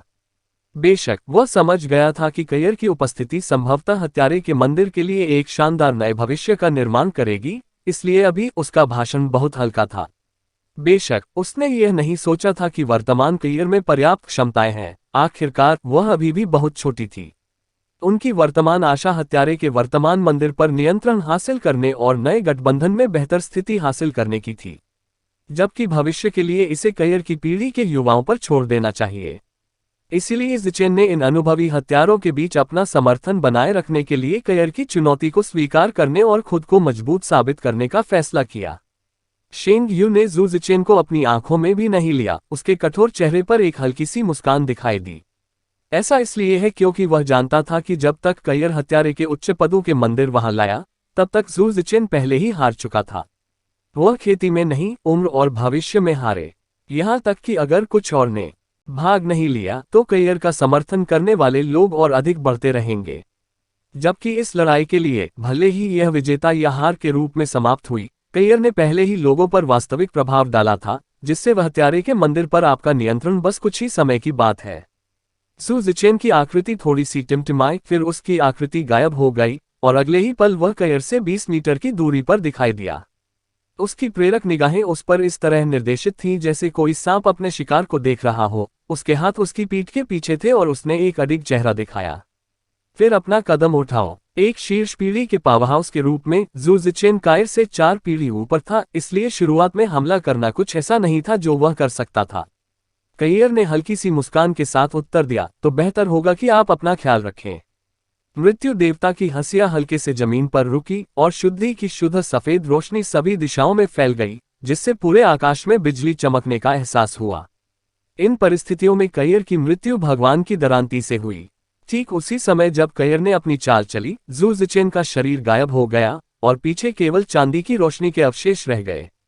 वह हत्यारे के मंदिर का सर्वोच्च शक्ति केंद्र था, एक हत्यारा जो स्थानिक विशेषता रखता था, कोई ऐसा व्यक्ति नहीं जो लापरवाही से बात करता था, बल्कि वास्तव में बहुत ताकत वाला था। जब कयर का मुक्का लगा तो यह एहसास हुआ कि वह नुकसान में है। एक चमत्कारी परिवर्तन हुआ। डेथ गॉड सिकल तेजी से आगे आया और उसी समय कयर का पूरा शरीर सफेद रंग में बदल गया और डेथ गॉड सिकल के पास ब्लेड का एक बड़ा विस्तार जुड़ा हुआ था। मृत्यु के देवता की 7 कलाओं में से पहली, बचपन में मृत्यु। खतरा। एक आकृति को हवा में ही दूर धकेल दिया गया। उसी समय जैसे ही विशाल सफेद ब्लेड खाली जगह में बह गया, जू जिचेन सौभाग्य से अपने सबसे कमजोर बिंदु पर दिखाई दिया। इस तरह के भयानक झटके से निपटने के लिए तुरंत आगे बढ़ते हुए अंतरिक्ष को पार करने के बाद जू जिचेन पर वास्तव में बहुत दबाव डाला गया था, जैसा कि कोई अच्छी तरह से कल्पना कर सकता है। मूल रूप से कयर के आसपास इकट्ठा होने वाला हत्या का इरादा गायब हो गया था, लेकिन उसके हाथ में विशाल डेथ गॉड की दरांती ऐसा महसूस हुई जैसे कि वह जू जिचेन के माध्यम से लगभग कट गई हो। नारंगी रंग के साथ चांदी सफेद खंजर की एक जोड़ी सफेद चमक को अवरुद्ध करने के लिए आई, क्योंकि उसे एक आत्मा झटका लगा जिससे उसकी स्थानिक आध्यात्मिक ऊर्जा तेजी से बिखर गई, जबकि उसका स्पिरिट माउंटेन अप्रत्याशित रूप से उस सफेद ब्लेड के संपर्क में फैल गया। गुण दमन। वह स्थानिक विशेषता के सामने शुद्धिकरण विशेषता का पूर्ण दमन था। जू जिचेन ने स्पष्ट रूप से महसूस किया कि कायर की आध्यात्मिक ऊर्जा कुछ हद तक उसकी अपनी ऊर्जा से कम थी, लेकिन उस बड़े सफेद ब्लेड के हमले के तहत उसने आश्चर्य से देखा जब नीले और बैंगनी रंग का दरांती उसके पीछे पीछे उड़ रहा था और उसके ऊपर वार कर रहा था। बराबर खंजर की जमकर महाकाव्य स्तर के खंजर की अपनी जोड़ी पर भरोसा करते हुए जू जिचेन शुद्धि प्रकाश हमले को रोकने में सक्षम था, लेकिन जैसे ही वे प्रतिद्वंद्वी के हथियार से टकराए, जू जिचेन को लगा कि उसका शरीर कांप रहा है जैसे कि उसे बिजली का झटका लगा हो, और आश्चर्य से देखा कि उसके खंजर पर दरारें तेजी से दिखाई दे रही थीं। हालांकि यह हमला महाकाव्य स्तर के खंजरों को नष्ट करने के लिए पर्याप्त नहीं था। अगले हमले के बारे में क्या? उसकी आकृति चमक उठी। जू जिचेन एक बार फिर गायब हो गई, लेकिन कयर ने हमले का पीछा नहीं किया, शांति से उसी स्थान पर रुकी रही। एक धुंध बाहर की ओर फैली हुई थी, जो कमल के फूल की पंखुड़ियों के साथ साथ बढ़ रही थी। इन पंखुड़ियों के बीच में वह बिल्कुल परी जैसी लग रही थी। जहां भी वे पंखुड़ियां गुजरी, हवा में एक पतली सफेद धुंध पैदा हो गई, जो दृष्टि के क्षेत्र में बाधा डालने के लिए पर्याप्त घनी नहीं थी और यहां तक कि इंद्रियों पर भी असर नहीं कर रही थी। लेकिन इस सफेद धुंध ने आतंक की भावना पैदा कर दी जिसका वर्णन करना कठिन था। 30 मीटर के व्यास में फैलने के बाद पंखुड़ियां रुक गईं और बाकी हत्यारों को नहीं घेरा। एक डोमेन। वह स्पष्ट रूप से एक डोमेन था। 20 वर्षीय कयर वास्तव में अपना खुद का एक डोमेन रखने में कामयाब रही, और वह एक ऐसा डोमेन था जिसका उपयोग कोई भी पहचानने में सक्षम नहीं था। डोमेन वह भिन्न प्रकार के थे, जिनमें से कुछ पूरी तरह से समान नहीं थे। सामान्य ज्ञान आमतौर पर कहता है कि हत्यारा डोमेन एकल लक्ष्य हमलों में कुशल होगा, क्योंकि हत्यारे आमतौर पर छोटे पैमाने पर सबसे मजबूत होंगे। कैसर का डोमेन भी हत्यारे डोमेन के बीच एक छोटे पैमाने का था, लेकिन पैमाना जितना छोटा होगा, एक साथ आने वाली शक्ति का विस्फोट उतना ही बड़ा होगा। अज्ञात सबसे भयानक था, सटीक रूप से, क्योंकि कोई भी कयर के डोमेन के प्रभावों को नहीं समझता था। इससे श्रद्धा की भावना पैदा हुई। कयर की महारत का प्रदर्शन और वह हमला जिसने जू जिचेन को कयर से बाहर उड़ा दिया, हत्यारे मंदिर के उच्च पदों के सामने अपनी ताकत साबित करने के लिए पर्याप्त था। इस लड़ाई का अंत चाहे जो भी हो, उनका समर्थन किसी भी तरह से कम नहीं होगा। शेंग यू की मुस्कान और भी अधिक तीव्र हो गई। 4 साल से अधिक समय तक दूर रहने के बाद न केवल कयर की ताकत आश्चर्यजनक स्तर तक बढ़ गई, बल्कि उसके स्वभाव में भी भारी प्रगति हुई। उसने सिर्फ जू जिचेन के खिलाफ जीतने के लिए ही लड़ाई नहीं लड़ी, बल्कि अपने जानलेवा उच्च अधिकारियों की स्वीकृति के लिए एक शो बनाने के लिए और भी बहुत कुछ किया। ठीक इसी समय कयर के आसपास के क्षेत्र में उसके अंदर सहित 12 चमकते और सुनहरे द्वार अचानक प्रकट हो गए। यह 12 अंतरिक्ष डोमेन हत्यारे मंदिर के बुजुर्गों के नेता जू जिचेन का डोमेन था। अधिकतम एकल लड़ाइयों के लिए उपयुक्त एक और डोमेन, एक शक्तिशाली स्थानिक विशेषता डोमेन। जैसे ही वह खड़ा हुआ, इन 12 चांदी के रंग के अंतरिक्ष द्वारों ने तुरंत अन्य हत्यारों के दृश्य को अवरुद्ध कर दिया। संयोग से ये स्थान उसकी मुक्ति के लिए काफी ऊंचा था कि आध्यात्मिक पंख युद्ध के मैदान में ऊंची उड़ान भर रहे हैं। 12 अंतरिक्ष डोमेन का सामना करते हुए कयर अभी भी बीच में शांत था और कोई कदम नहीं उठा रहा था। ये पंखुड़ियां बाहर की ओर फैलती रहीं और एक सफेद आभा छोड़ती रहीं। ऐसा लगा जैसे वह शांति से प्रतीक्षा कर रही थी। अचानक अंतरिक्ष द्वार से चांदी की बिजली चमकी, जो इतनी तेज थी कि कोई भी उसे देख नहीं सकता था। जैसे ही वह चमकी, विपरीत प्रकाश चांदी का दरवाजा तुरंत गायब हो गया। 12 स्पेस डोमेन की सबसे बड़ी विशेषता इसका घेरा था। जो कोई भी इस डोमेन के अंदर पकड़ा गया था, वह संभवतः जू जिचेन को हराए बिना या पराजित हुए बिना बच नहीं सकता था। इसे 12 स्थानों का डोमेन कहा जाता था, क्योंकि 12 ओवरलैपिंग स्थानिक द्वारों ने इस डोमेन को रिलीज किया था, एक के ऊपर एक 12 स्थान। सामान्य समय में किसी भी तरह से संभव नहीं होना चाहिए, लेकिन इस डोमेन के स्थानिक प्रभाव ने इसे संभव बना दिया। वहां स्थानिक क्षमताओं से बचना या यहां तक कि अंतरिक्ष से गुजरना भी संभव नहीं होगा। ऐसा लगता था कि इन स्थानों में कोई मंजिल नहीं थी, लेकिन वास्तव में कयर उस सटीक क्षण में लड़ने में पूरी तरह से असमर्थ था। साथ ही जू जिचेन के हमले डोमेन प्रभावों से काफी बढ़ जाएंगे। इसकी गति और विनाशकारी शक्ति अकल्पनीय स्तर तक पहुंच जाएगी। 10 साल पहले जू जिचेन ने शीर्ष 40 रैंक वाले दानव देवता को हराने के लिए 12 स्पेस डोमेन पर भरोसा किया, जिससे उनकी प्रतिष्ठा में भारी वृद्धि हुई और साथ ही उन्हें नंबर 1 मंदिर हत्यारे के रूप में जाना जाने लगा। अभी काइया और उसका डोमेन अप्रभावी प्रभावों के साथ 12 स्पेस डोमेन से घिरा हुआ था, जो अच्छे से बहुत दूर था। अध्याय 669 कयर का शुद्धिकरण क्षेत्र भाग 2। जब चांदी की बिजली चमकी तो कयर अभी भी वहीं खड़ा था। उसे कोई नुकसान नहीं हुआ था, लेकिन दूरदर्शी लोग देख सकते थे कि जब चांदी की बिजली ने अपना हमला शुरू किया तो कयर के शरीर में अचानक एक भ्रामक उपस्थिति आ गई। ये सभी किरणें उसके शरीर को भेद गईं, लेकिन जब वे गायब हो गईं तो वह सामान्य स्थिति में लौट आया। वह स्पष्टतः एक असाधारण चोरी की तकनीक थी। 12 अंतरिक्ष डोमेन प्रवर्धन वास्तव में उसकी गति को एलायंस में नंबर 1 के रूप में रैंक कर सकता है, लेकिन कयर अभी भी अपनी तकनीकों के माध्यम से इससे बचने में कामयाब रही। ऐसे कारनामे से कौन आश्चर्यचकित नहीं होगा। अचानक डेथ गॉड का सिकल अचानक एक दिशा में फिसल गया। सामान्य स्थिति में लौटने से पहले 12 अंतरिक्ष डोमेन वही रहा। कोई नहीं बता सका कि वह क्या कर रही थी। आश्चर्यचकित होने वाला एकमात्र व्यक्ति लिपटा हुआ बूढ़ा जू जिचेन था। करियर के पिछले खाली स्लैश ने उसके दूसरे हमले के प्रक्षेपवक्र में उसके हथियार को काटने के कारण लगभग खून उगल दिया था। अपने पिछले पाठ के साथ अब आप वास्तव में ऐसा नहीं करते। उसने अपने महाकाव्य स्तर के खंजरों की जोड़ी के नष्ट हो जाने के डर से डेथ गॉड सिकल से टकराने का साहस किया। इसलिए जैसे ही कयर ने अपने डेथ गॉड सिकल को घुमाया, उसने अचानक अनजाने में प्रक्षेप पथ बदल दिया और हमला करके उसकी गति को बाधित कर दिया। वास्तव में 12 अंतरिक्ष डोमेन उसकी आक्रमण शक्ति को काफी बढ़ा सकता है, लेकिन उसके शरीर पर भी काफी दबाव पड़ेगा। उसने अचानक अपने हमले का रास्ता रोक दिया, जिससे उस पर गंभीर दुष्प्रभाव पड़ा और हत्यारे के मंदिर का ये सबसे बुजुर्ग युवावस्था से परे कुछ और था। उनकी झड़पों में कयर ने केवल एक सीधा हमला किया था, लेकिन उनकी पूरी प्रक्रिया ने जू जिचेन को बहुत आश्चर्यचकित कर दिया। उसके हमले की शक्ति की डिग्री या डेथ गॉड सिकल की अत्याचारी शक्ति का उल्लेख नहीं किया गया है। ये तथ्य कि कयर इसके स्थान की सटीक भविष्यवाणी करने में कामयाब रहा, इस बूढ़े व्यक्ति की समझ से परे था। जू जिचेन गठबंधन में सबसे बड़ा पावर हाउस नहीं हो सकता है, लेकिन वह निश्चित था कि वह गठबंधन में स्थानिक विशेषता का सबसे बड़ा कृषक था। उन्हें इस बात का कोई स्पष्टीकरण नहीं मिला कि कयर उनकी स्थिति की भविष्यवाणी करने में कैसे कामयाब रहे। यह उनके दृष्टिकोण से असंभव होना चाहिए और इससे तुरंत उनकी टीम को बढ़त गंवानी पड़ी। इसके अलावा अपने डोमेन के माध्यम से अपना पहला हमला शुरू करने के बाद उसे एहसास हुआ कि कयर का डोमेन कितना भयानक था। कमल की पंखुड़ियां लहराते हुए उस शांतिपूर्ण दिखने वाले डोमेन का एक भयानक पक्ष था, यहां तक कि उसके स्तर के किसी व्यक्ति के लिए भी। उसकी पिछली हमले की गति भयानक थी, लेकिन उसे कयर के क्षेत्र से गुजरना पड़ा। वहां से गुजरते ही उसी क्षण उसे महसूस हुआ कि उसके शरीर की 1% आध्यात्मिक ऊर्जा गायब हो गई। कुछ निम्न श्रेणी के साधकों के लिए 1% महत्वपूर्ण नहीं लग सकता है, लेकिन करीब 3000 आध्यात्मिक ऊर्जा इकाइयों वाले बिजलीघर के लिए 1% 3000 आध्यात्मिक ऊर्जा इकाइयों की हानि थी। और यह केवल एक पल के लिए ही उससे गुजरा था। यदि उसे उसके अधिकार क्षेत्र में लंबे समय तक उससे लड़ना पड़ा, तो क्या उसकी आध्यात्मिक ऊर्जा पूरी तरह से समाप्त नहीं हो जाएगी? इसके अलावा ये शुद्ध आध्यात्मिक ऊर्जा संभवतः कयर को स्थानांतरित कर दी गई थी। कितना भयानक शुद्धिकरण डोमेन है! बस इन खोजों के कारण जू जिचेन अस्थायी रूप से निष्क्रिय बने रहे।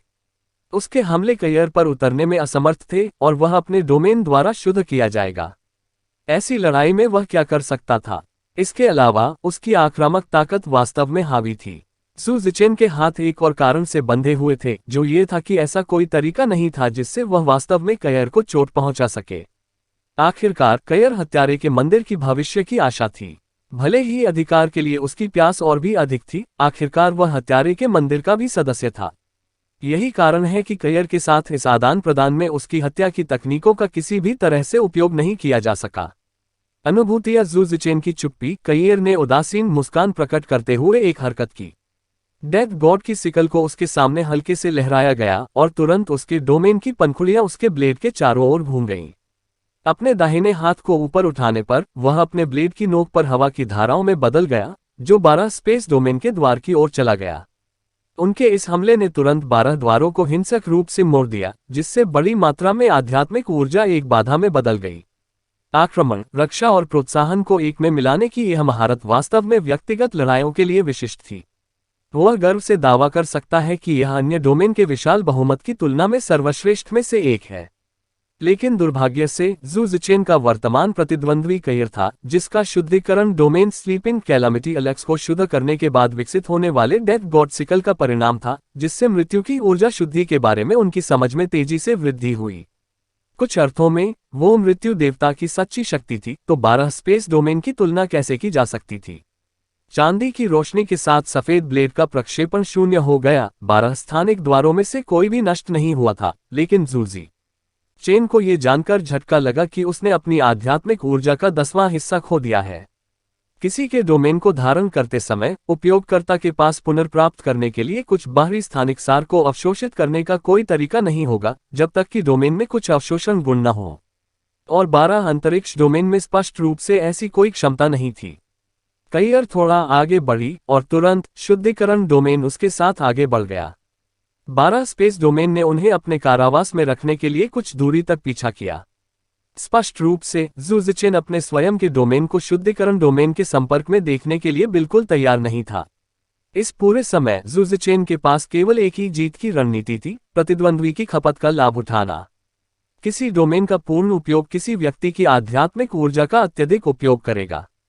उनके पिछले फैसले से करियर की खेती उनके अंतर से कम थी और चूंकि शुद्धिकरण डोमेन उनके 12 स्पेस डोमेन की तुलना में काफी अधिक शक्तिशाली था, इसलिए वह निस्संदेह अधिक आध्यात्मिक ऊर्जा का उपयोग करेंगे।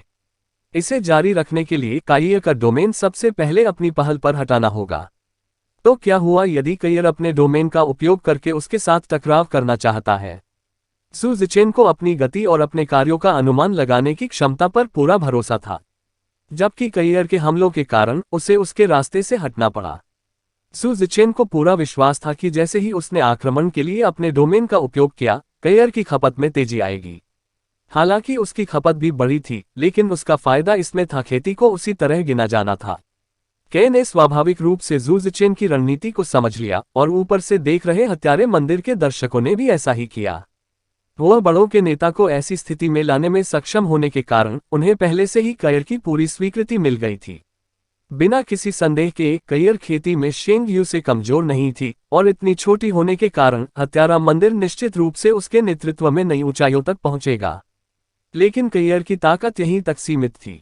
नहीं, बिल्कुल नहीं। जो कुछ भी अभी घटित हुआ वह उसकी नज़र में उसके प्रदर्शन की शुरुआत मात्र थी। डेथ गॉड की दरांती को धीरे धीरे उठाया गया क्योंकि करियर की आंखें धीरे धीरे सफेद हो गईं और आसपास का शुद्धिकरण डोमेन तीव्रता से बुदबुदाया, उसके शरीर को घेर लिया और उसे ढक लिया, जिससे उसकी उपस्थिति किसी भी दिशा से पहचानी नहीं जा सकी। पिछले शुद्धिकरण डोमेन में यह सफेद फूलों की एक विशाल घाटी की तरह था। ये शुद्धिकरण डोमेन उन सभी अतिव्यापी कमल की पंखुड़ियों से बनी एक फूल की कली की तरह था, जिसमें करियर इसके पुकेसर के रूप में कार्य कर रहा था। आप क्या योजना बना रहे हैं? सु जिचेन सहित सभी ने इस मुद्दे को गहराई से उठाया। अगले ही पल सु जिचेन के दिमाग में संकट की एक अवर्णनीय भावना प्रकट हुई, क्योंकि उन्होंने अपना स्वयं का 12 अंतरिक्ष डोमेन जुटाया था। एक अद्भुत चांदी की रोशनी घूमती रही, क्योंकि 12 द्वारों ने अचानक अपनी स्थिति बदल ली। वे एक दूसरे से ओवरलैप होते हुए एक हो गए। कोई देख सकता था कि ये अतिव्यापी द्वार काली विकृतियों से घिरे हुए थे, जो आसंस्थानिक विच्छेदन का संकेत थे। सु जिचेन से परिचित हर कोई जानता था कि जब वह इस राज्य में था तो बड़ों का ये नेता सबसे शक्तिशाली था। 12 अंतरिक्ष द्वारों के ओवरलैपिंग के माध्यम से वह वास्तव में 1000 किलोमीटर से अधिक की लंबी दूरी को टेलीपोर्ट करने में सक्षम था, साथ ही अपने हमलों को भयानक स्तर तक बढ़ा सकता था। संकट की भावना ने सु जिचेन को आगे कोई आरक्षण दिखाने की हिम्मत नहीं की। उसकी आंखों के सामने शुद्ध करने वाली सफेद रोशनी वास्तव में कमजोर हो गई, क्योंकि करियर हर किसी की दृष्टि रेखा में दिखाई दिया। शुद्धिकरण का क्षेत्र गायब हो गया था, लेकिन करियर के बाएं हाथ में एक पारदर्शी चमकदार इकाई दिखाई दी थी, एक बेहद कॉम्पैक्ट सफेद कमल का फूल।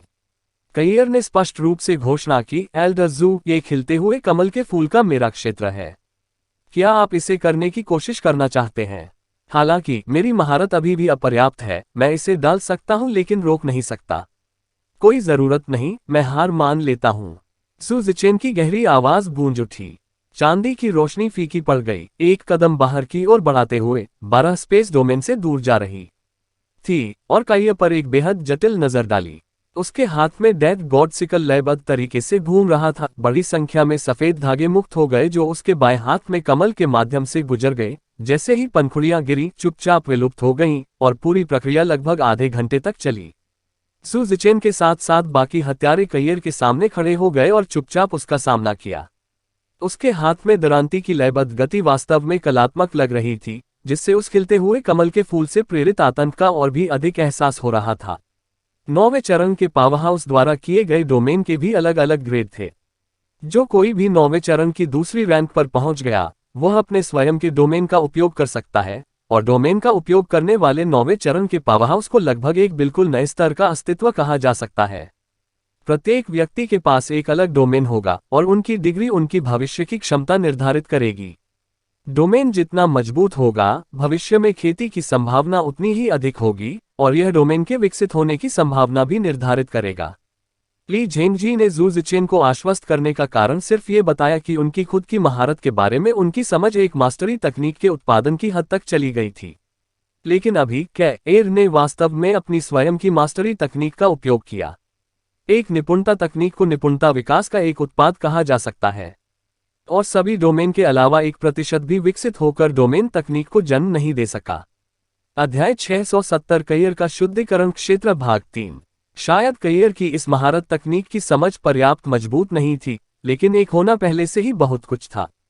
हत्यारे के मंदिर में पहले से ही 1000 वर्षों से अधिक समय से कोई ऐसी शक्ति नहीं थी जो डोमेन तकनीक को समझ सके।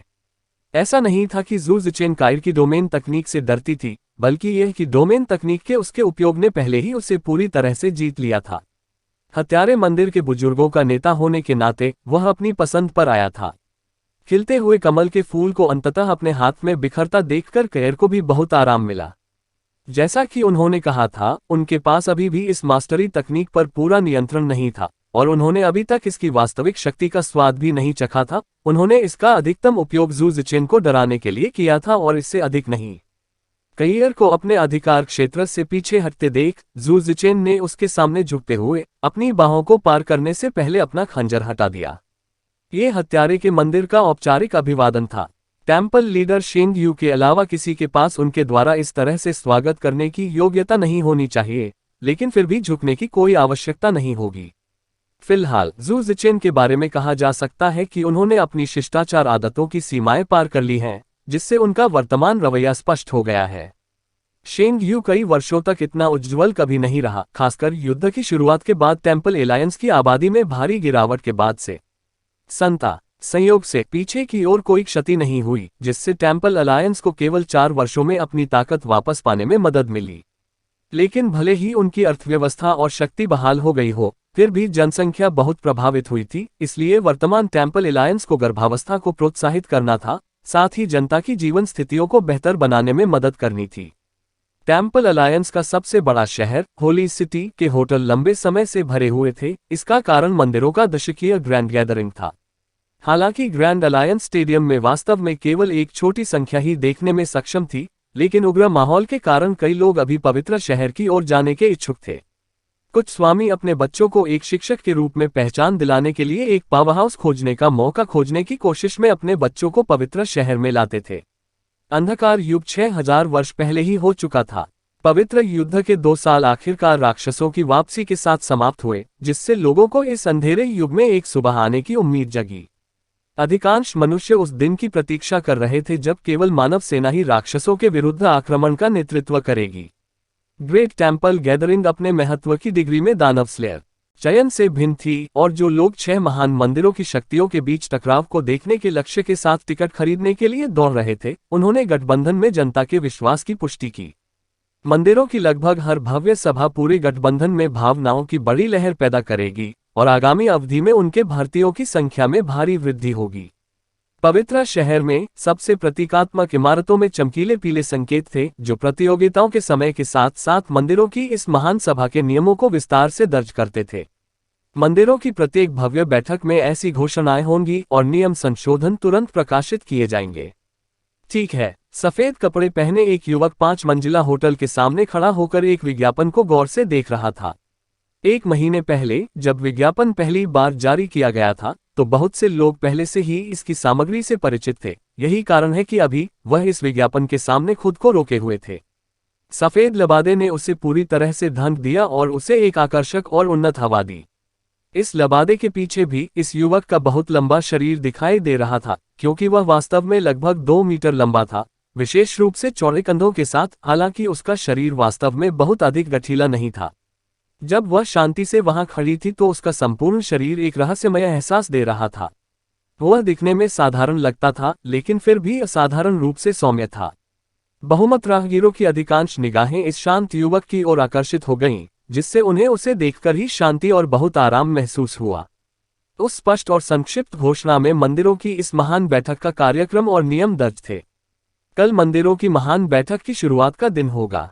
जब समय आएगा, 6 महान मंदिरों के सभी शीर्ष ग्रैंड अलायंस स्टेडियम में एकत्रित होंगे और प्रत्येक मंदिर भाग लेने के लिए 36 लोगों की एक टीम भेजेगा, जिससे कुल मिलाकर 217 दावेदार होंगे।